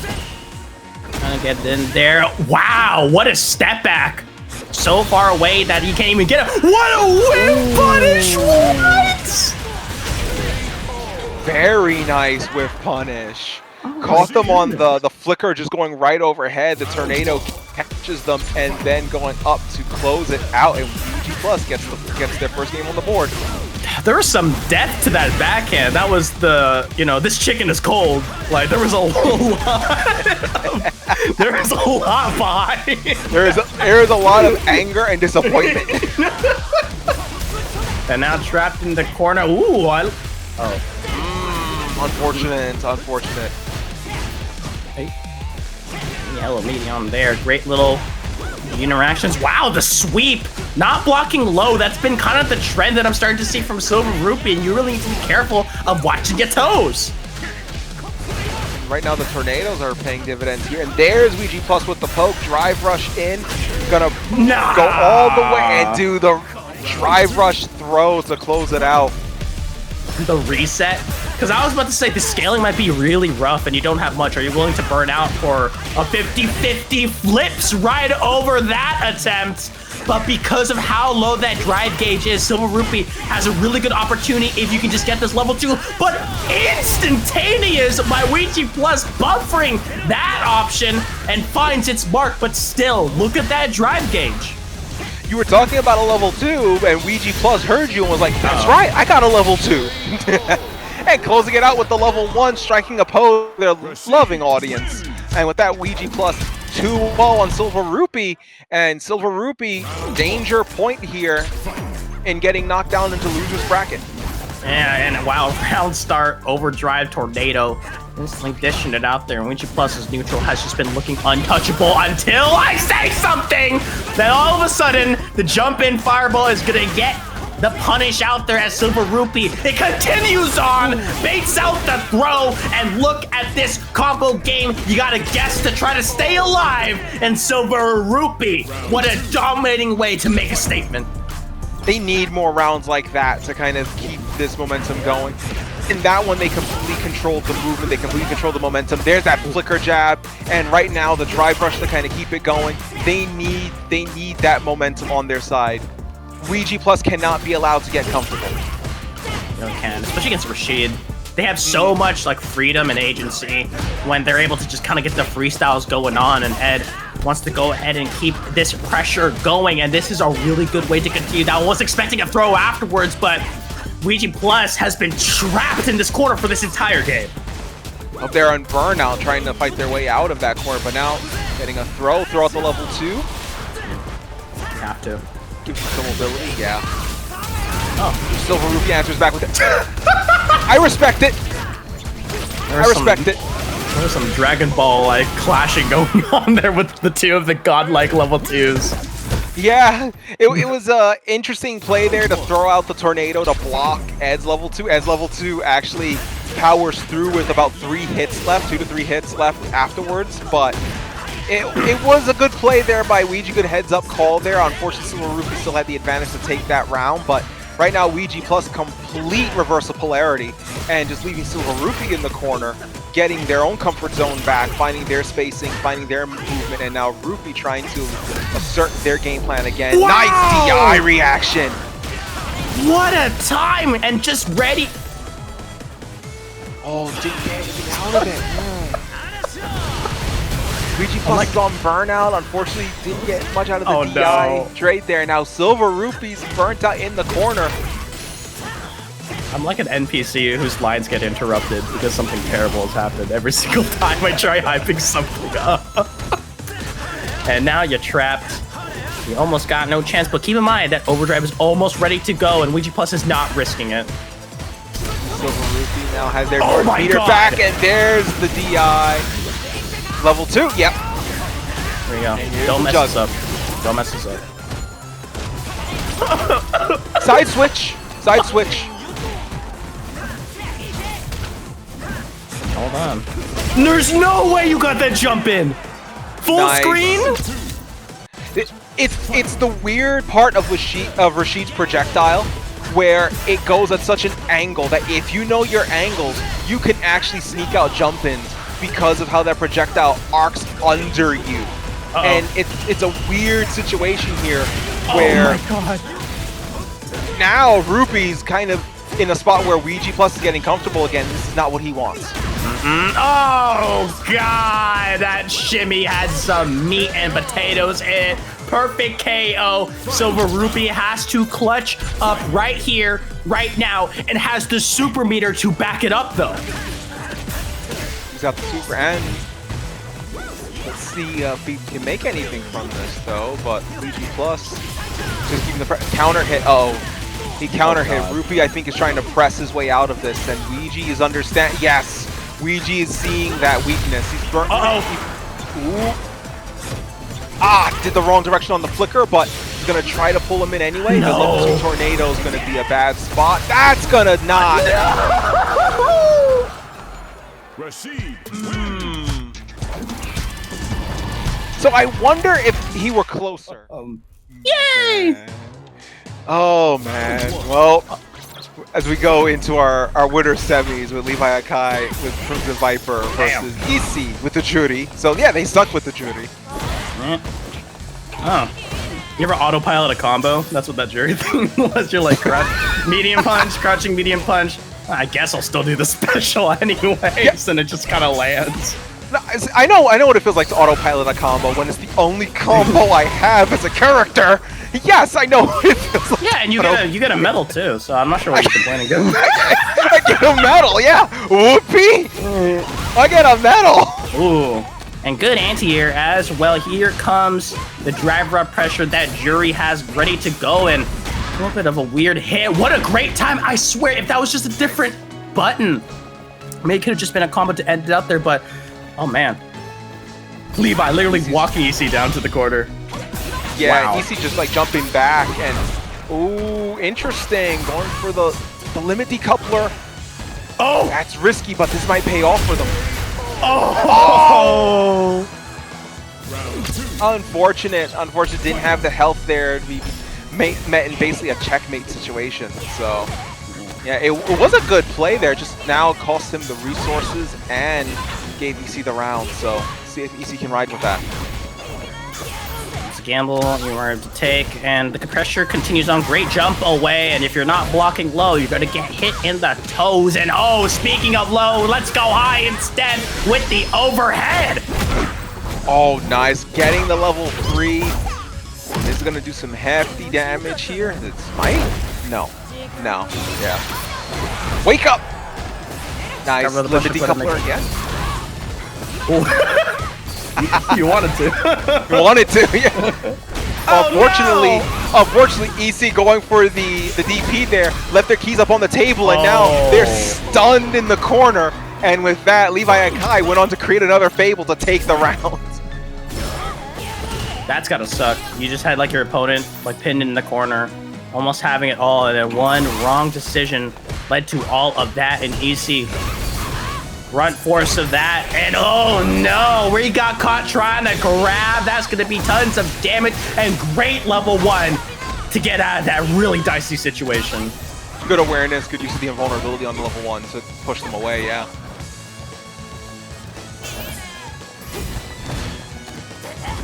Charging up his stocks while LeviHakai fakes up the side of the camera. And the backdash as well, no punish.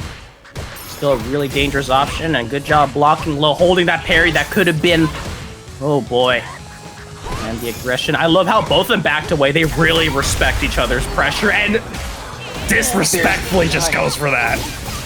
Yeah, there's a little bit of that respect and a little bit of that feeling out there, but EC knew when to DI. Nice parry on the stomp. Parry afterwards. Level 3 on Levi is ready to go. But so many supers ready as well. Gets grabbed. Oh, what a check! Nice! Catching them on the move floor and then landing the critical art and sending a shock to the system to close it out with the landing. And with that, LeviHakai takes game 1 in this winter semis. Really competitive set. I just kind of went both ways, but the few missed opportunities that EC gave up, Levi, as per usual, as we've seen this entire tournament, just makes you feel pain. And he's got more implements to do it. Like Crimson Viper, we've seen the Elena earlier as well. There are so many ways LeviHakai can make you feel a semblance of pain. Just pick which one of the 6 paths you gotta go through at this point. Nice! I was waiting. I was just like, someone has to go for an empty hop eventually, because how many times that we've been seeing these jump in attacks just get parried out, and EC was aware of it, utilizing it to the point where you can just finally take a round and not really give a chance of any mid-round adaptations. But the footsies coming into play by both of these players within this neutral is something I decide to see, as the stop just forces Levi to go back down. So Levi finding their wings, flying to the sky with the super jump, trying to close the distance, but EC still poking away, and now LeviHakai gets them in the corner. Oh, and a hole within the advantage. Oh my goodness, just at the right moment, you're burnt out, you've got no chance, and LeviHakai burns the super as well to make sure that EC has no opportunity, because that critical art is scary. Yeah, it was a good call to use the super there to just close out the round, and now LeviHakai just tying it up here on rounds. EC unfortunately just got caught in a bad situation, just the perfect drive impact. But now EC's gonna open this up with a level 3, and that's gonna do a hefty bit of damage to the drive gauge more than anything. Now what a defensive jump, and the stomp as well, forcing Levi back into the corner. A whiffed attack afterwards, no punish. But because of that, I'm really getting a little nervous about these stomp pressures. Like, sure, you're able to keep getting this advantage state, but there are just multiple times where you're able to get way more. Great DP! That was nasty. Drive rushing in, saw the level 1 coming, and then doing the EX DP, just knocking them away and closing out the round. To the point you were making earlier, the stomp pressure was really something else that was paying dividends there. We saw EC building up their game plan like an architect with the stomp every single moment, and then finally when the vision became clear, closing it out with the Tensenren to close out the round, and now they're tied 1 apiece. Oh, and what a parry as well, but just out of range to really get anything meaningful. And the shimmy, the cherry on top to this advantage state that LeviHakai has got cooking up. Wow. Good cancels, good combo there in the corner. LeviHakai takes the round. One of the things that has to be stated with Viper, oh no. Oh, nice block. I was scared for a second. I thought that was in the middle of a motion. Oh. One of the things that has to be stated there with Viper is how her drive gauge economy is a little more hungry, you could say, than other characters because of how she has to use it for her cancels as well. And it makes it a lot more advantageous to make her burn out her drive gauge. But here, speaking of burnout, just going right into the super and trying to close it out here, but unfortunately, nothing. And yeah, and this, you got to be careful with these jump-ins because LeviHakai has just been able to exploit it out and move on to this potentially final game. EC's got to pull out all the stops to try to make this one happen. It just seems like LeviHakai has kind of got the read, and I know the animation's there. That is not an overhead. You've seen it before. You're like, no, that's not an overhead. Yeah, Juri has a few moves that look like overheads, and they're really not. Yeah, I'm just glad that it's not overhead because let's be real, that would not be cool. That would be so messed up if she just had a overhead mix because you could just do like the fireball and then do the overheads. Like, oh no, you guessed wrong. Yeah, oh, stupid. Well, too bad. Yep. Think faster. Yeah. And right now, LeviHakai closes out the round, and now Levi's in set point. Guys are ready to go. And continuing on this pressure as EC. Oh no. Oh no, no, no. Alright, don't mess this one up this time. There we go. Ugh. That's gonna hit. Let it ride. The go-to quote now. Don't do it 5 seconds later. Let it ride. Let it ride. Do it again. Do it again. Great tech as the pressure continues. These techs by LeviHakai have been so damn good. And oh, once again, we're starting to see the jumps finally work out, and the shimmy attempts not going to be baited out, but the trade with the fireball as well, ready to go. Final round, EC's got to lock this one in, but look at LeviHakai's super, a 3 ready to almost go. And LeviHakai has been by far the more patient player here. Just looking for those opens, as I say that. Going right for the level 3, and this should lead to a burnout or close to it with EC. Yeah, it's just you just drive rush in. Yeah. Watch out for the level 1 wake up. That's all you gotta do. And the stomp once again works out, just knowing that LeviHakai's just trying to watch out for these interactions and just got the jump timing once again to stomp it down. It's working out. Nice caught on the backdash with the slicer hammer. Oh. The jumps, there's a lot. You really got to be careful. What? Oh! What? What was that? Wow! Burn kick over the low projectile, catching EC. So you get caught in that weird backstep position where, you know, you start crumbling a little bit at that moment and just picks you apart little by little. But as we exit from the winner's bracket, we go back down to losers quarterfinals, SilverRupee versus Zombie. Zombie put up a statement in the previous set. We'll have to see if that momentum continues on forward with SilverRupee standing in the way.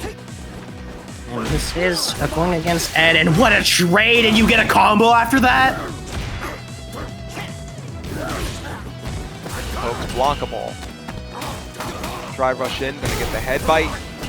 Not gonna keep SilverRupee in the corner. They're gonna try to keep the pressure. Now side switch, nice. You are gone. If you want to burn it now, just want. Oh hell no. Smart. Save the resource for this round, and because they're probably gonna get ready to do a level 2. Like first combo, they're gonna do a level 2. Ooh. Continue on with the pressure. And yeah, not falling for that one. So you want to go for a jab or a grab, I'm going to go ahead and get and block a ball. ready to set and go counter hit as the pressure continues on. This is what we need to see from SilverRupee. And look at Zombie's drive gauge. It's slowly dwindling and soon to keep on going. Great frame kill as well as Ed has this Blanka trapped in the corner. That DI was actually just able to get through as the anti-air once again gets a grab, but this is still dicey. Ooh, went for the DI, but got punched out of it. DI only armors you through 2 hits. That combo was 4. 3rd hit broke it, 4th hit landed, and that allowed SilverRupee to take that round, and now tying it up on this first game between these two. Good job breaking down the math, because we know a lot of players can't do that. Oh! Can't read, can't math, can't write. It blocks 2. That move has 4. 4 minus 2 is 2. So that means the hits 3 and 4 land. Oh. Points at whiteboard. Nice pressure here by SilverRupee, and Yikes. That's going to land. And this should. It's either a pix or you're gone, yeah. Yeah. I was like, this should? Question mark? Especially since SilverRupee didn't scale it anymore by going for any drive cancels. Yeah, that would have been the big thing. That would have actually let Zombie live with extra drive cancel, yeah. Continuing on, gets a nice grab once again. SilverRupee probably has a gold. What? There was like, because Zombie whiffed an air grab. Like there was a little grunt sound. I was like, oh, you whiffed air grab. That's a free grab. And then SilverRupee, I guess, just didn't catch it.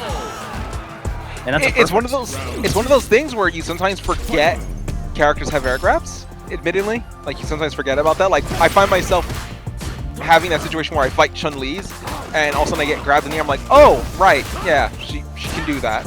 A lot of characters have that in 6. Yes, yeah, more than usual in Street Fighter. Yeah, because Juri has it, Blanka has it, fucking JP has it. Sorry, I'm just mad about that character. Oh, JP has it. Make it about JP. Make it about JP. Cammy has it. What? Nice pressure here by You're just Zombie. dead. Yeah, this is a kill, level 3. Zombie had the perfect in the first round, and then closing it out in dominant fashion in the second, taking back any momentum that they might have lost in the previous game with expertly executed offense, keeping the pressure on SilverRupee and just backing him into the corner, and now tied 1 apiece. This is the reason why I said in the first set when SilverRupee was playing against Ouija Plus, where I was scared because I'm just like, I do not want to go in losers bracket and play Zombie. Zombie has almost that comeback. He is a zombie. You think he's dead, and he's not. He can come back. There are some players who play marvelously under that pressure, and we see Zombie exerting that right here. But SilverRupee finding that opening. Good psycho uppercut. Yeah, I wouldn't be surprised if SilverRupee just needs a little bit more time to just like start figuring out. It's like, oh, this is Blanka, and I need to figure out what Zombie's playstyle is, and we're starting to see that. But EX Blanka Ball, I don't care what side you're on, I'm gonna do this. Right. And it's interesting because Zombie and, as we mentioned before, Ruffian's a Blanka player. Zombie and Ruffian do not play the same Blanka at all. Oh, nope. This burnout's gonna be dangerous. Well, you're gonna have to go for something, but instead, nice little finisher. Zombie stuck in the corner. You can just get a chip out at this point. Yeah. Yeah, just going for the Psycho Blitz, and with that, Rupee takes the round and is looking a little sharper. Like you said, maybe some time getting, the data downloaded, so to speak, and figuring out how to approach this particular matchup. Psycho Blitz? That's such a cool name. Holy. Yeah, it's the one with like the rapid fire punches, yeah. I just like it because it reminds me of Steve Fox with the rabbit punches. Yes! Yeah. Those machine gun shots, yeah. Psycho Blitz. God, special names in this game are so cool. Blanka Ball. You got Blanka Ball. I just like thought about it for a second. Blanka Ball.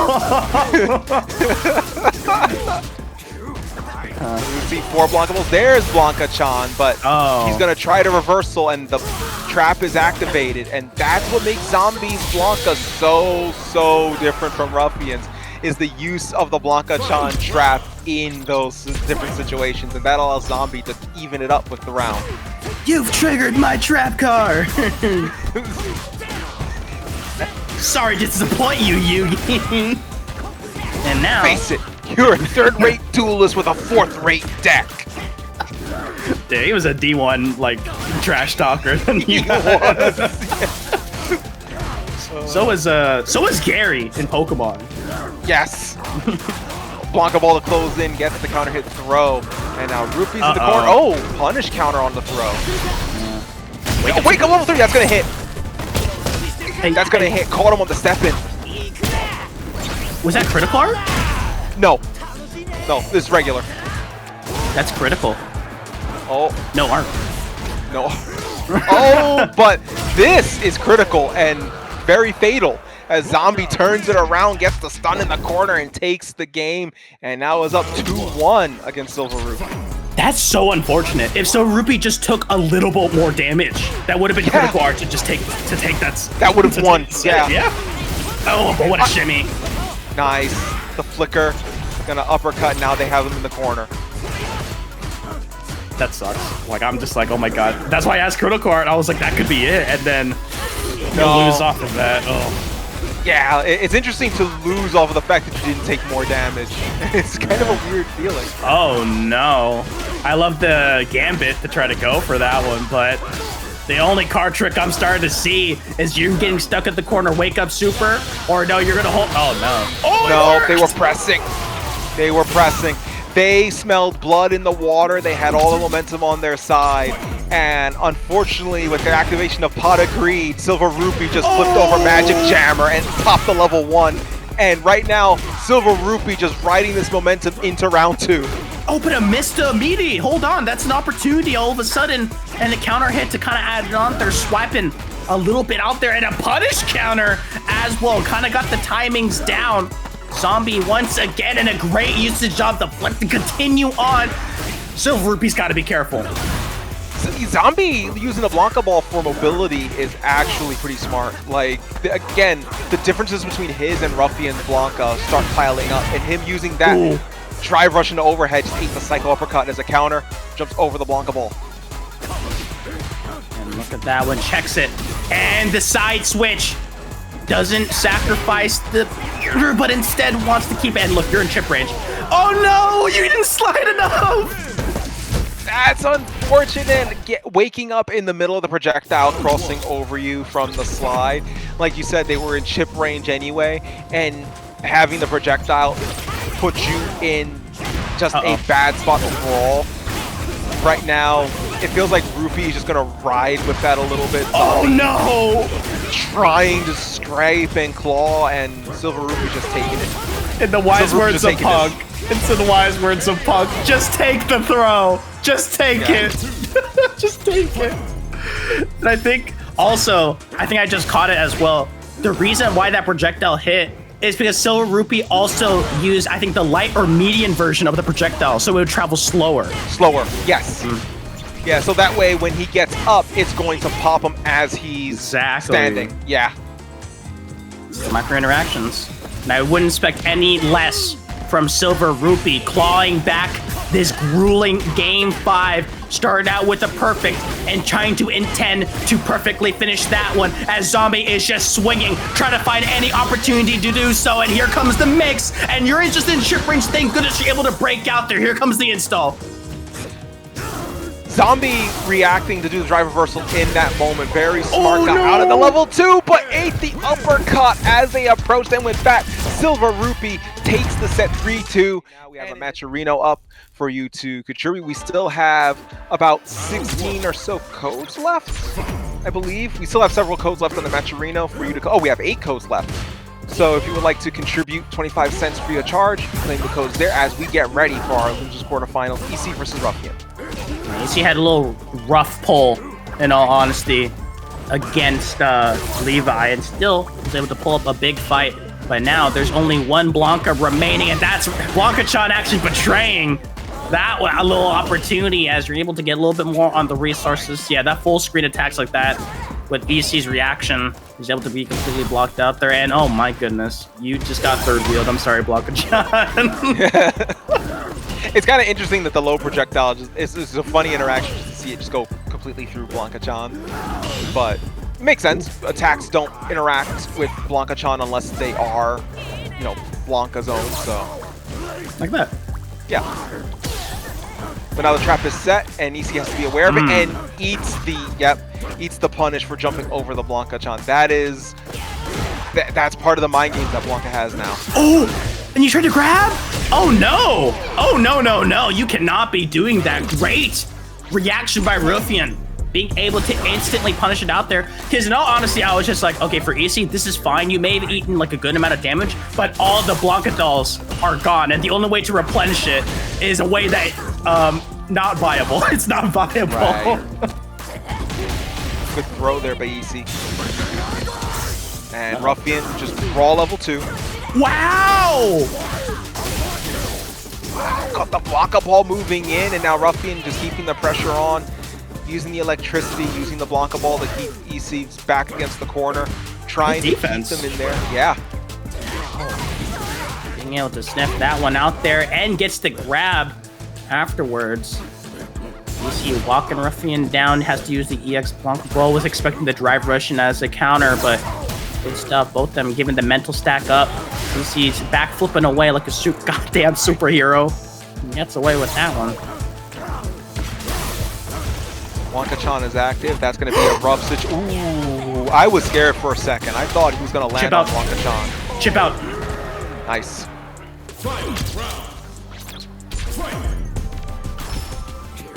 He's kind of going down to the wire. This is another matchup where both these players kind of know each other from other ParagOnline events. They play each other a fair bit. Oh, nice. That's going to go right into level 2. Shimmy. And keeping the pressure up. Here comes Blanka-chan. Great step back. Excellent usage. Defense is on point as the level 2 install finally goes away. You paid half your life for it, but at least you're still alive. Right, and now Ruffian does not have Blanka-chan anymore. There are no more dolls that are on his person, so EC no longer has to worry about the trap. Now let's see if he can take advantage of that. What reaction! In the walk up, blocks high and then low, eats a small one, but keep in mind, because of this at least, yeah, there's critical art ready to go as well, so there's gonna be a lot more damage. And gets caught up in disguise. Here comes the throw loop.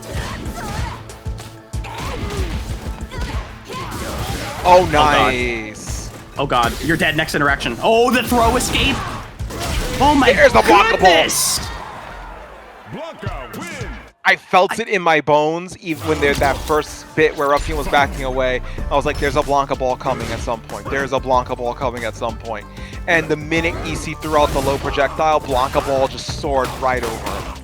I'm just surprised that Ruffian wasn't willing to take the grab, the throw, right? Because that just kills if you just get shimmied. And EC was betting on that one and a missed one. Look at that great usage of the DI in order to get rid of even more drive meter as Ruffian is just continuing on. And oh wow, Juri gets away with it. For now, gets the nice parry, but unfortunately gets the overhead stomp. Ooh. Hold up. That's fine indeed, but you're stuck in the corner. Excellent usage. Great attacks, and the Blanka ball again. I'm sorry, it just seems like Ruffian's Blanka balls can do no wrong. It's been a mainstay of his offense, of his pressure game. Again, we talked earlier about how Ruffian and Zombie play two different Blankas, it feels like. Zombie uses it primarily as a mobility tool, and Ruffian uses it as just offense and, you know, finding the angles more than anything. Good overhead into the combo there by Ruffian, and then switching sides for the head bite. And I think you were blocking in time. Okay. No, they were. No, you were right. They were. Then they just let it go. I think they tried to attack during the first gap in the level 1. Yeah. You can do it in the second gap, not the first one. Yes. Yeah. But either way, it didn't matter. You could just wait. Yeah, we have to wait up the whole thing. Yeah. Yeah. But didn't matter in the end. Ruffian got the round and is now up 2-0. 2-0. In a critical fashion, nice punish on there, and using the forward medium punch because of the extra range, not wanting to drop that at all. As Rufian, they're gonna go ahead and exchange a little bit of the resource gains. Great stomp though. Uh-oh. Right now, he's backed up into the corner. Some Blanka-chan coming up here. Side switch. Jesus. Oh, good drive reversal. Get their way out of the corner. Unfortunately, that burnt them out. And that was rough. Yeah, it was just trying to scrap their way out, and there was no really. Okay. Lightning with the Blanka-chan. That was an interesting interaction for a second there. Rufian keeping that onslaught going. To the point I was going to say about the last round, there just wasn't much that EC could do to fight out of it. It was just a smothering onslaught by that point. And you have to be so careful throwing out those projectiles as Juri, because as we saw, as it secured a game, Blanka can just soar right over that. Yes. Rufian to level 1. Oh, tried to critical art. Yeah. Regain some of your own drive gauge in the process. if you're a freak, look away.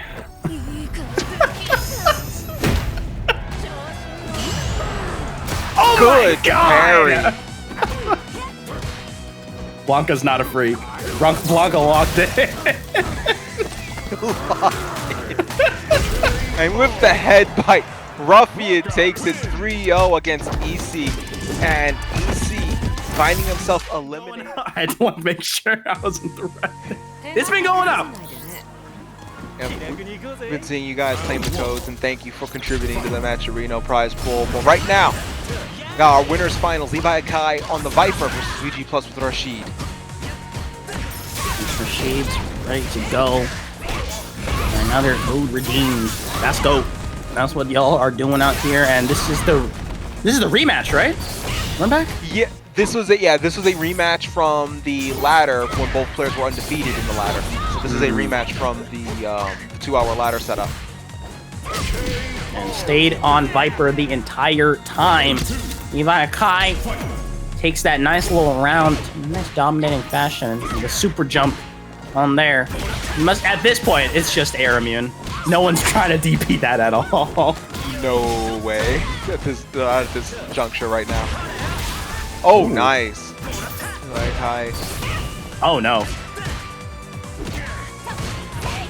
Pokes. Some neutral here. But Luigi now just trying to apply pressure. Almost burnt themselves out there. They're very dangerously close to that. Uh-oh. There's the self-burnout. And that is disaster in the making, because that critical art will do some hefty amounts of damage and heavy lifting. But Luigi Plus has level 2 ready to go, but oh no! You're gone! You're dead! Eat some electricity to the face, my boy! And drive rush overhead into the combo, closing it out with the critical art, making Rashid's turbulent wind just ride the lightning in that moment, and with that, LeviHakai takes the first game. Start on you. Lock in, Luigi! That's all I gotta say at this point. Oh my God, they both triggers this time! I gotta stop talking, Wing. It's not looking good for me. I just gotta stop talking. You look, you're like, you gotta oh. Not locked in. What's that photo for Square? What happened to the game that I lost? Yeah. Double drive rush. Oh my God! Oh wow, the fake out into the push, and then the seismic hammer to close it out. LeviHakai taking that round. Viper with the feints and the super jumps. Like I said, she plays so much like an SNK character. It's wild in Street Fighter. Yeah, I know, Rashid's got the spinning mixer, but Viper's got some little different mix game of her own. And LeviHakai's doing great with it, but instead eats it to the face. Remember this overhead you did on me? I'm gonna go ahead and return to sender, and that is a meaty ass button. Oh, drive rush into the almost the exact same overhead, like you said. Yeah, same almost animation. Anything you can do, I can do better. I can do better. Better than you. Instead, no, you can't. Yeah. Levi is trying to say no. Yeah, Levi trying to say no, you can, and trying to knock them out of the sky. But Ouija's just right now is answering yes, they can. Just flying over anything they do, and now they're both. We're at a stare down. Beautiful, perfect parry. And here comes the storm. Storm that is approaching. But I don't see no Devil May Cry. Well, unfortunately, the black clouds that were in isolation are not in the sky, but straight down through ground as LeviHakai lands the level 3. But unfortunately, Ouija just wakes up and just pushes forward. And great blocks by Levi, not falling for that little mix attempt. What? That was crazy. Air to air. Can't confirm the last hit, but the perfect parry. Wow. A crucial decision that was made, and the writing of the hype. Here comes the level 2. What's the mix? You're gonna trade off for that. We talked about this, Levi. It doesn't work. That drive parry on the DI saved Ouija from certain defeat. With the pixel of health, avoided the damage from the drive impact, closing it out with a drive impact of their own, even with the damage nerf, and then closing out with the level 2 amazing clawing up from defeat from Ouija. And now we go into our next game, and they're just immediately scrapping into it. And they just don't want any momentum to escape either of these players. Great air to air from Levi, making sure Ouija is forced to stay in, but that is a very committal button, and you're gonna eat these jabs. Here comes the slapping as you get put into this corner. Hold the mix, the high, low, and does successfully block it past that quick time event, and that's so much damage. You just might be gone here or anything afterwards. It's gonna be one more seismic hammer. Keep jumping. They're just jumping over. They're just jumping over. The burn kick! The burn kick with Ouija Plus just hopping over and then launching one last attack to steal the round from LeviHakai. Ouija Plus just fighting from underneath and just pulling the victory from the jaws of defeat on 2 occasions now. And both of them have been in such a really scary situation, but now you got grabbed up there.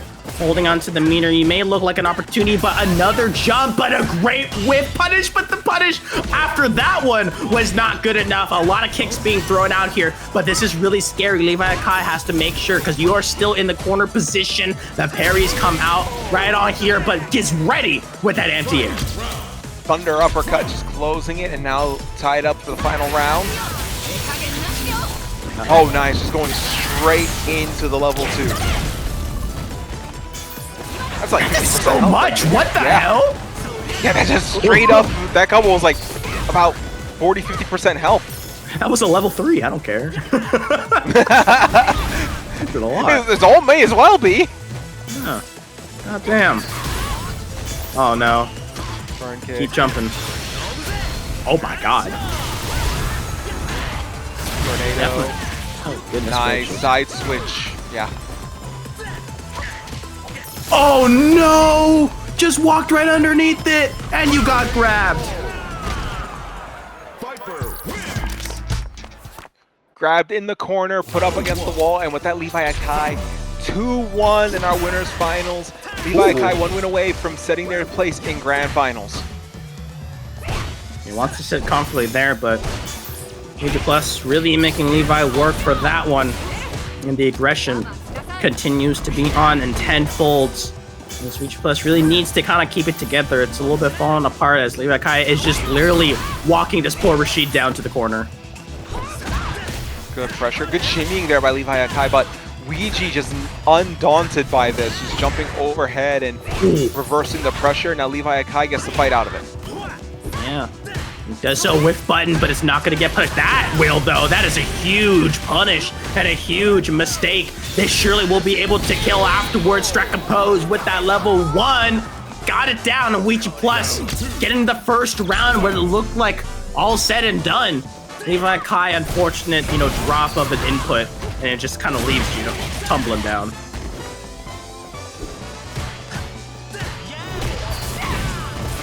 Good catch there by LeviHakai. Gonna use the limit decoupler here.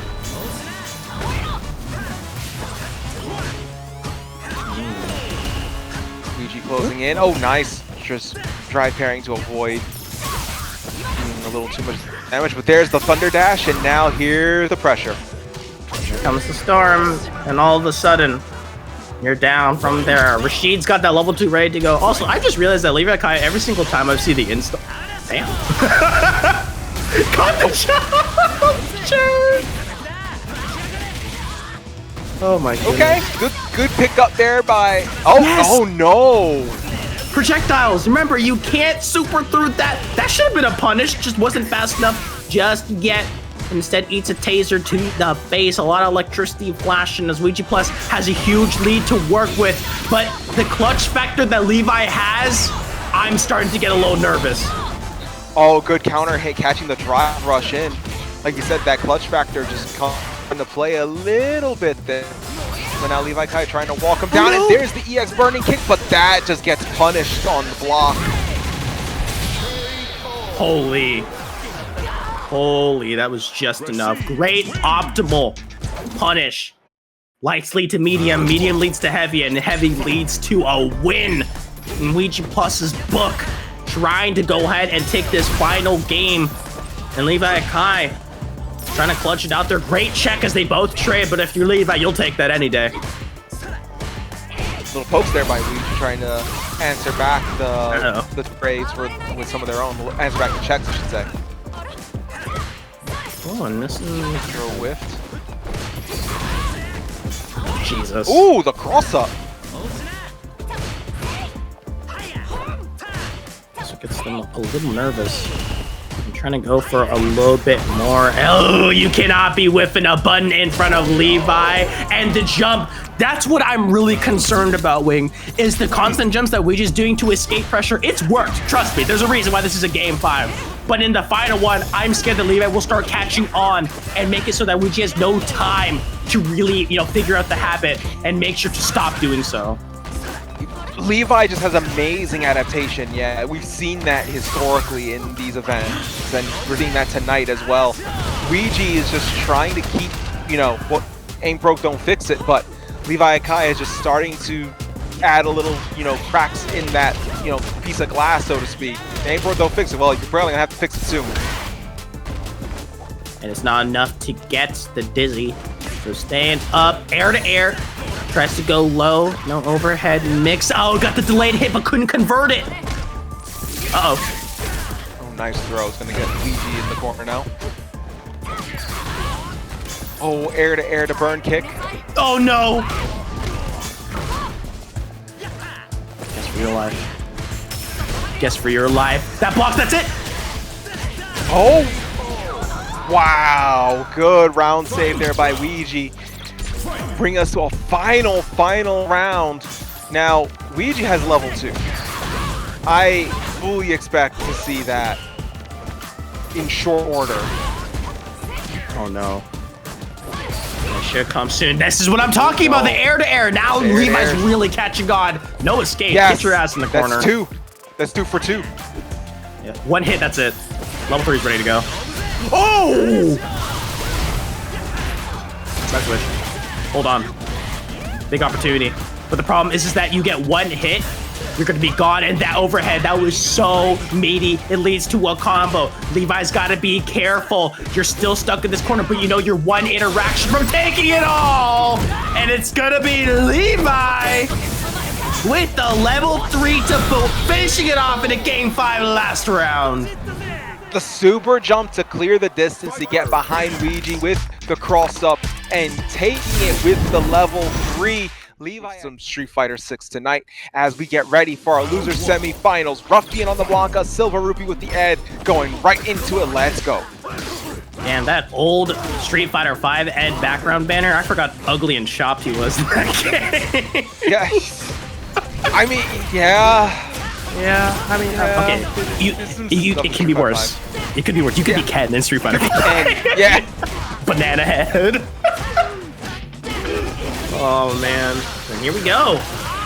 What a way to start it off. level 1, and Rupee just closing it out. Yeah, just straight up, just getting him in the corner and just juggling him into level 1. Does so with great aggression, and because of that, Ruffian was unable to use any of those Blanka balls or Blanka Chan, which is like the main strength and focus.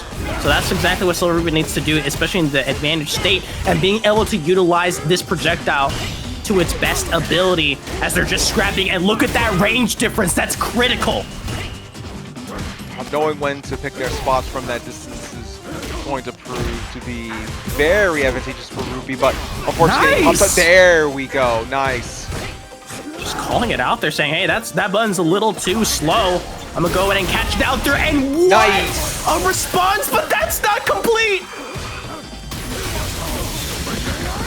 Got crossed up there between the side switch, and now the level 2 is active. Oh, what? And Ruffian. Interesting. Ooh. Well, that's awkward.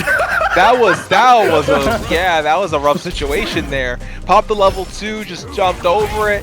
SilverRupee tried to rush in, wound up on the other side, and then wound up just crossed up, hoisted by their own petard, as it were. Yeah, those are the moments where you wish your DP was like Ryu and Ken, where you soar yourself upwards, because then you can just definitely catch, you know, Blanka up there. But oh my goodness, what happened to your health? I looked away for a second. There was a lot of pressure there. A counter hit or two just went through, and then Ruffian just got them in the corner. Blanka-chan was set up, and they just kept going and going and going. There we go. And the EX Blanka ball, you're gonna get your ass punished and set all the way to the corner. Great tech and great usage of the projectile too. That's gonna be a critical move within this matchup. Get caught in there. Stop pressing buttons, my friend, because you're gonna feel the pain. Oh, tried the DI, but unfortunately didn't have enough help to round. God damn. And oh, you cannot be grabbed like that. My goodness, the only green that Ed is seeing is the green light go to keep on this advantage state, but a huge grab by Ruffian. Trying to go for something, but keep in mind, SilverRupee's got level 2. And just like that, cashing out the level 2 in this combo, the uppercut, kill rush again. Oh, unfortunately, one hit shy, and now the level 2 is activating Ruffian's end. Why did I say something? I'm like, I didn't say anything. This combo's actually working. And then I said, don't drop it. And instantly, it's going to lead to that one. At least you're not going to die for Nice. Great stuff by SilverRupee.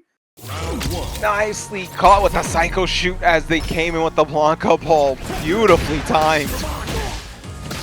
Oh my goodness. And it continues on. Here comes Ruffian once again, but that's the invincibility. And got caught holding on to that. You're gonna go ahead, and the only thing you're gonna be holding is this L and this punish counter. Here's Blanka-chan ready to go. Wow! The balls to go for the crouching, but instead unable to continue that advantage state. SilverRupee is just stuck. The Blanka-chan kept them pinned down, the pokes went out, the chip damage landed, and then finally Ruffian was able to pop them open. But yeah, there's an interesting thing there where Ruffian used the Blanka ball as a mobility tool this time instead of just for damage. Stop short, just like we saw Zombie used to do. So Ruffian starting to mix that into their playstyle, now using the cross-up as well. It could be dangerous if Ruffian starts mixing up their playstyle a bit more here. You're just dead, right? Jesus. Yeah, just dead with the perfect. And Ruffian popping the level 2 just kept rolling right through SilverRupee to close out that round. And also, I just wanted to highlight Spider-Punk, because remember that level 2 shenanigans? I'm like what happened there? It was Orb of Confusion that got me. Orb of Confusion. The orb that makes everyone screw up and do it. Oh my god. SilverRupee just stuck on the right side, but at least look at the drive gauge. Ruffian's got to be careful, but SilverRupee got caught trying to parry. Gonna feel that pain jump right over that grab, but still stuck in the corner. Trying to go for a shimmy, but just catches on to the defensive timers, and damn, you're gone. The grab there closing out. Now Ruffian at set point now, just like that. SilverRupee, they had something going in their first game, but Ruffian has adapted and Ruffian has changed things up little by little. And once again, SilverRupee, oh no. The defense is starting to crumble a little bit. Got caught with the low and swinging out in desperation. It does work out, but that jump in was so damn good, and the DP not the biggest punish. So SilverRupee is still alive, but you're gonna have to hold this mix. Here comes the level 2. Oh, nice! Punish counter, jump over it, but now, unfortunately, Ruffian's blocking all that. What? What? The Blanka ball went over and around the psycho uppercut as I believe there's that little brief moment where Ed comes down and then up with the uppercut. And the Blanka ball passed high. Then they beat them again in winners finals. And now VG plus Ruffian, losers finals. Two absolute beasts of players meeting here for the right to go up to grand finals. One of them is going to get the run back. Thank goodness that. Oh my goodness. Well, don't thank for that one, but it's really good that Rashid's, when he just goes up vertically, it actually covers both forward and back. Oh yeah. You can't cross up on that because it covers both sides. Nice reaction to the DI. And that was a max punish too, fitting a jab. That's a pseudo perfect. Thanks a lot, Grey Health. Yeah. I kind of wish those counted as perfect anyway, because if you just wait it out, you get your health back anyway, but... Oh, no. Oh, no. Oh, my goodness. The arc of that Blanka ball just did not play out in his favor, and now Weed's going to pop the tornado, and that's going to put Ruffian in a bad spot. Ruffian just held forward on that. He said, end this game. He saw that tornado and was like, take me away. Yeah, that's how Superman's dad died. Like the hand down, imagine just the hand like out, wait. Yeah, like, no. No. Blanka's just like, just went into the tornado, arms spread. I believe I can fly. I can hear Blanka's voice when he's just spinning in the potato. But right now, he's angry because he's been brought back to Earth, and Ruffian is just assaulting Luigi Plus right now. But right now, side switching in the corner. Oh my god, you're getting mixed, and the grab reset! 3 mixes in a row, and I didn't see the spinning mixer from Rashid. God damn. Doesn't need a move name mixer to do a mix on you, and right that you just mix them up perfectly, blend him up nice and pretty. But Ruffian now with the Blanka ball to approach, and now going for the throws. See how Ruffian tries to adapt his playstyle here. Perfect parry. I know how I feel. Yeah, I'm about to say. I'm sorry to feel the Wolfie effect here. Oh goodness, and that's a great counter hit. Catching you on your toes, goes for another jump mix. That's what something Luigi has been so good at. What a perfect parry! And now you're setting up to just go ahead and get the guaranteed burn up, but instead, you're gonna go ahead and finish it off nice and stylish. We're gonna go ahead and see the 1, 2, and 3 with the finisher as well. With style, Luigi Plus takes game number 2. In a dominant fashion. Winged. This is looking scary for Ruffian. It's looking scary for Ruffian. I'm actually kind of shocked at this with Luigi just going the way they're going, catching them with the tornado, with the projectile tornado, with the little whirlwind. And I'm actually kind of shocked that at Ouija Plus just going 2-0 as quickly as they have so far. Parry. Remember, in Street Fighter V, Rashid was the main character. This is the plot armor. Oh, he kept the plot armor. Some characters lose it between installments, like Alex seems like he has. Rashid kept it and upgraded it. Yeah, ain't no one remember Alex being the main character. Listen. I get enough people calling me old for old Street Fighter knowledge, okay? Oh, nice what? You ain't shimming me. What a good call out too. Everyone's been going for shimmies and there's been huge amounts of rewards. But how you counter it, it's the lows, baby. Oh, the lows keep them on their toes, but right now, good throw with the punish counter. And Rashid with the spinning mixer. Oh my god! Oh my god. Interesting situation. Eagle spike and then move backwards got out of a potentially dangerous situation, but that put them in the corner. I don't know how to feel about this. Nice, and got out of it. I will say that what my voice there, that's a perfect example. I can say the same phrase, but there's different meanings in how I say it. Oh my god, amazing and high. Oh my god, frustration and sadness. Oh my god, derogatory. Yeah, actually though. Oh my god. Oh my god, complimentary. Perfect parry to get out of that situation. Now Ouija just trying to jump away. Ouija's definitely trying to find an opening here. Not wanting to fall into like the not wanting to fall into like the sheer offensive blend that has been Ruffian. Trying to find that opening. There is an opening. What I'm really scared about too, level 2 is almost ready to go. Yep, there it is. There's his level 2 now. Ruffian's got level 2 charge. Oh, the mix, and you're still stuck in the tornado. It's gone. Nice throw escape. It just got out. Look at the timer. Oh, wow. 15 seconds left, and Ruffian is able to just shock the system and take a win there. And now 2-1 Ouija. Ouija still has the advantage, but Ruffian's able to fight back. Hold on, the fleeting moment of someone potentially making a reverse sweep, but that is a shimmy that you're gonna remember. Not the best punish afterwards, but it still sends a message back home. Great parry and continuing on. Perfect parry, but because of their tornadoes, they scoop upward. They're gonna catch you while you jump. The mixer. Oh, good block at least on the DI, but unfortunately Ouija. I was about to say Ouija was going to get forced into the corner, but Ruffian was able to throw them as they got their way out. And almost has level 2. Here we go.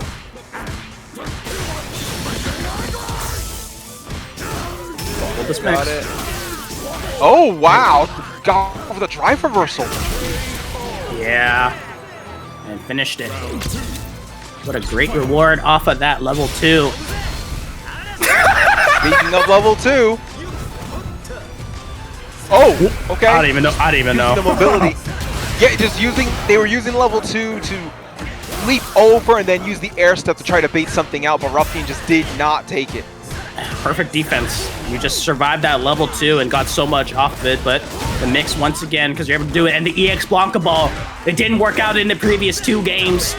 But it finally does so in the critical moment in order to try to secure this dub. That's the overhead you gotta be so damn careful for. That's the frame kill once again. And here it comes, stuck in this corner. There's so many overdraft moves being utilized as rufianMX is just holding desperately onto the defense. It just crumbles at the critical moment. Oh, just anything with enough pressure is bound to break. And in that situation, like you said so expertly, just crumbled the defense. And Ruffian was just taken out of their comfort zone. And right now, Ruffian back in their comfort zone here. Just putting Ouija in the corner. Ouija already popped the level 2, and now Ruffian answers in kind. Here it comes. Here comes the pressure. Wow! Perfect defense! But you did have to burn it. So all of a sudden, the install is about to end. Nice. What a utilization of Eagle Spike! Just barely gets away, and an excellent usage of the drive rush into the nice sweep. Ouija Press is just barely holding on, but you're still in. Burnout approaching the wall, jumping desperately, trying to get away as Ruffian is chasing down the prey. Oh, Finally no. gets it! We're going to a game 5. Fighting from underneath, Ruffian looking to complete a reverse sweep here. DI in the corner gets the stun in desperation, and now game 5 begins. The test of time. The pressure is amounting as it keeps going on, attempting on the shimmy, but Ruffian instead goes for a block string. Great grab, however. Here comes Blanka Chen. It got sent away to the win, and excellent time to release that one. So got an empowered move, but instead burning more resources, and look at that drive meter. Blanka ball in the air, Blanka-chan on the ground. Trap is set.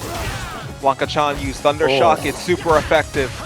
But jumped over the throw. Just these great against flying types, and from how many times we've just been jumping and utilizing these tornadoes. Ooh. Oh no, calls it out. There it is, and Ruffian now on set point. Wins this, goes up to grand finals. This is it. Which is Yeah. You saw the other timeline. yeah. Blanka John held up one finger. Oh goodness, hold this mix. Activating level 2. Oh, Ouija is now in burnout. The Nice, jump! neutral jump. It's the Ouija classic. The jump can just do no wrong, and that's so much damage. Oh my goodness, you just escaped the corner for a tip. Yeah, don't do that. I see what they were doing. I feel like Ouija has gained confidence in trying to stall out, because we've seen that a few times. Nice, slide through. It did something. Yeah. It actually did And now something. Ruffian's burnt out. Uh-oh. What? Caught the Blanka ball. Caught the Blanka ball on interaction from behind. The hitbox extends a little bit back. Oh no. Oh no. You're almost at burnout. The jump! That's gonna end it. The jump, Ouija, once again! Catching them on the Blanka ball in the corner. Both players now on tournament point. This match is certainly going the distance, while both players seem to be going for speed. But it's that nice parry is something that's all you need. Here comes level 2. Blanka Chan, watch out. Oh no! Huge mistake! With the tornado! It's just a combo!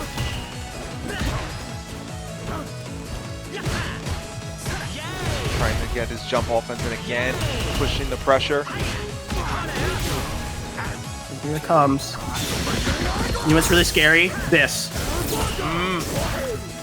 Especially since Ouija doesn't have a level 2 here either. No. But still has plenty of life and plenty of drive gauge to work with. At least it worked again! Nice! Got out! But you traded, hold on. Yeah, Ruffian just making the most out of this install. Great air to air. You know Ouija's gonna jump. You know what's gonna happen, so what are you gonna do? Gonna go ahead and try to get the counters out there. It's equalized.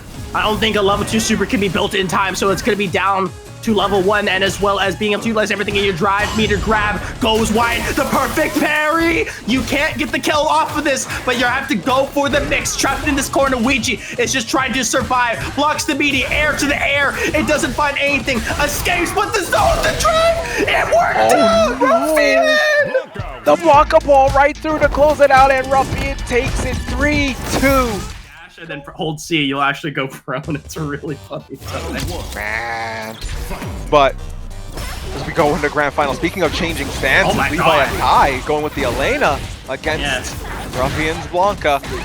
Oh my God. Familiar ground, and LeviHakai doing what you know, they know each other so well, so he's like, you know what? I'm gonna see. overhead. I'm gonna just start off with the same thing that you should know by now. Round start overhead, and you're dead. Closing out that round, first round of our grand finals, going straight to LeviHakai. Damn. And great! Seeing that button, Whiff, you're gonna pay the price, my friend. And all of a sudden, Ruffian taking it back, because that first round looked like a complete wash, but that's just the power of Levi. Oh yeah, Levi is just turn it on a dime. Khalil noted these guys are 10-5 in sets total so far. Jesus. Yeah, it's been wild. It's been absolutely insane. I did commentary 2 weeks ago, and they played each other in 4 sets. Once in the ladder, once in tournament, and then twice grand final. Twice the grand finals and reset. Yeah, and you're dead. There's a cutscene. Yeah, the level 3 critical art is gonna send the Blanka ball straight into the net for a goal. And LeviHakai going up 1-0 here in these grand finals. Messi. Goal. And we got it back down. Once again, gotta wipe it off, saying like, hey, that game did happen. But do remember, Ruffian, you are in the loser's side.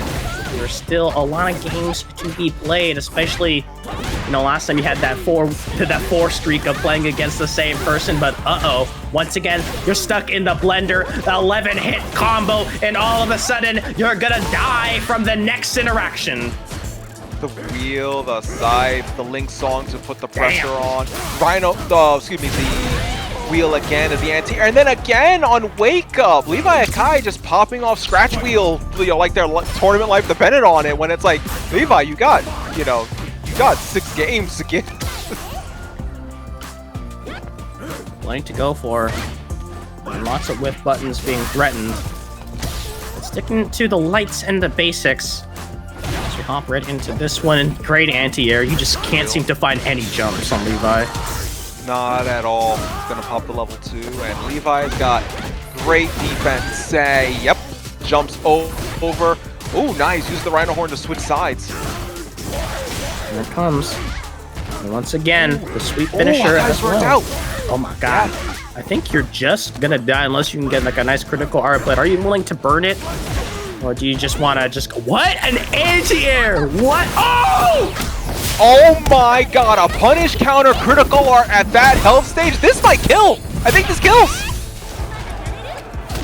Just barely. Oh, the jab! There it is. Elena. Oh my god. Brought them down to a pixel, jumped over the Blanka ball, punishes it with the air kick, and with that, LeviHakai is already 1 match away from taking grand finals. Yeah, we embodied James Chen there. Is this gonna kill? I legit thought, I was like, wait a second, that might, because of punish counter, I'm like, that might kill actually. It was like a pixel. Levi is just too cool, and we get the honor of watching this amazing player go on, but Ruffian still got a chance, even though that just barely escaped our clutches here in the grand finals. That is a long-reaching attack, but it does collide, so hold on, that's gonna be punished, and finally is able to get one on the board. Okay, that's gotta give some breathing room for Ruffian. Gotta give him a little bit of relief here to get around on the board to kind of make a dent in the armor here. Oh no, the punish counter there, reaching out too far. And Hakai was like, I've got longer limbs than you. I can reach out further. Oh, goodness gracious. Oh, this is a lot of damage. And you're stuck in the corner. It's the worst of both worlds, my friend. And unfortunately for Ruffian, this train is going to go, whoa, but great usage of the Blanka ball to escape. Great angles there, yeah. Good usage of the angle to avoid the corner. Blanka-chan is still in play, but that's not going to matter if Levi opts to finish this here. There's so much more to go on as they're just boxing it out on there. That could have been a little bit more off of that counter hit, but it's not gonna land. Lots of damage to still be done. Great mix. Hold on. Ruffian's got a chance. There's plenty of things to go forward, but you cannot be testing the reactions of Levi. Level 2 and Vaughn activates and takes out Ruffian. And with that, LeviHakai is on tournament point.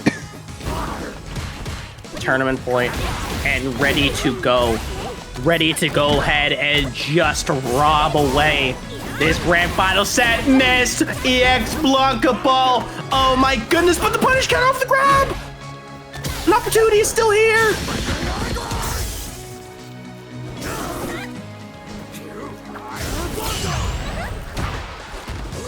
Oh goodness gracious. Oh goodness gracious. It's so damn close. Yeah, I'm just stuck here just watching this happen. Ruffian gets the Blanka ball and activates the level 1, and Ruffian with that gets a game on the board. Not all hope isn't lost just yet. Yeah, you heard the siren. That's the ambulance. That's the ambulance because of the dropped game of this set. But it's Levi, and as well as Levi in winner's side. So there's a lot of comfort to be had right here as we have Ruffian once again. This is your home, my friend, this corner. How are you gonna get out?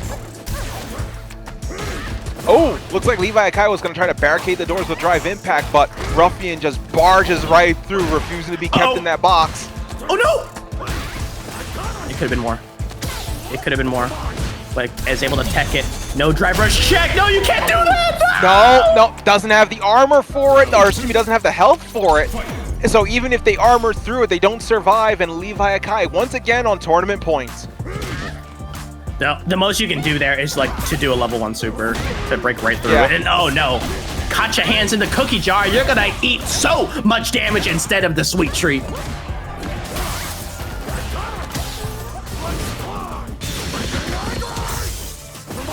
Level 2 activated, but oh, just goes right into a Rhino What? Horn into the level 3. Oh, this is gonna put, you know, this will put Ruffian, I believe, in burnout.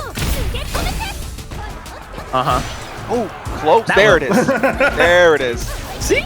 You got your... What? Oh, we got a little too fancy with it. And here comes the max amount of damage you can afford. But, oh, instead of the parry, it gets held, but Ruffian's still alive. There's still a chip out. That's going to be plus. And instead just lets the EX rip. Levi will be your champion here at the Paragon.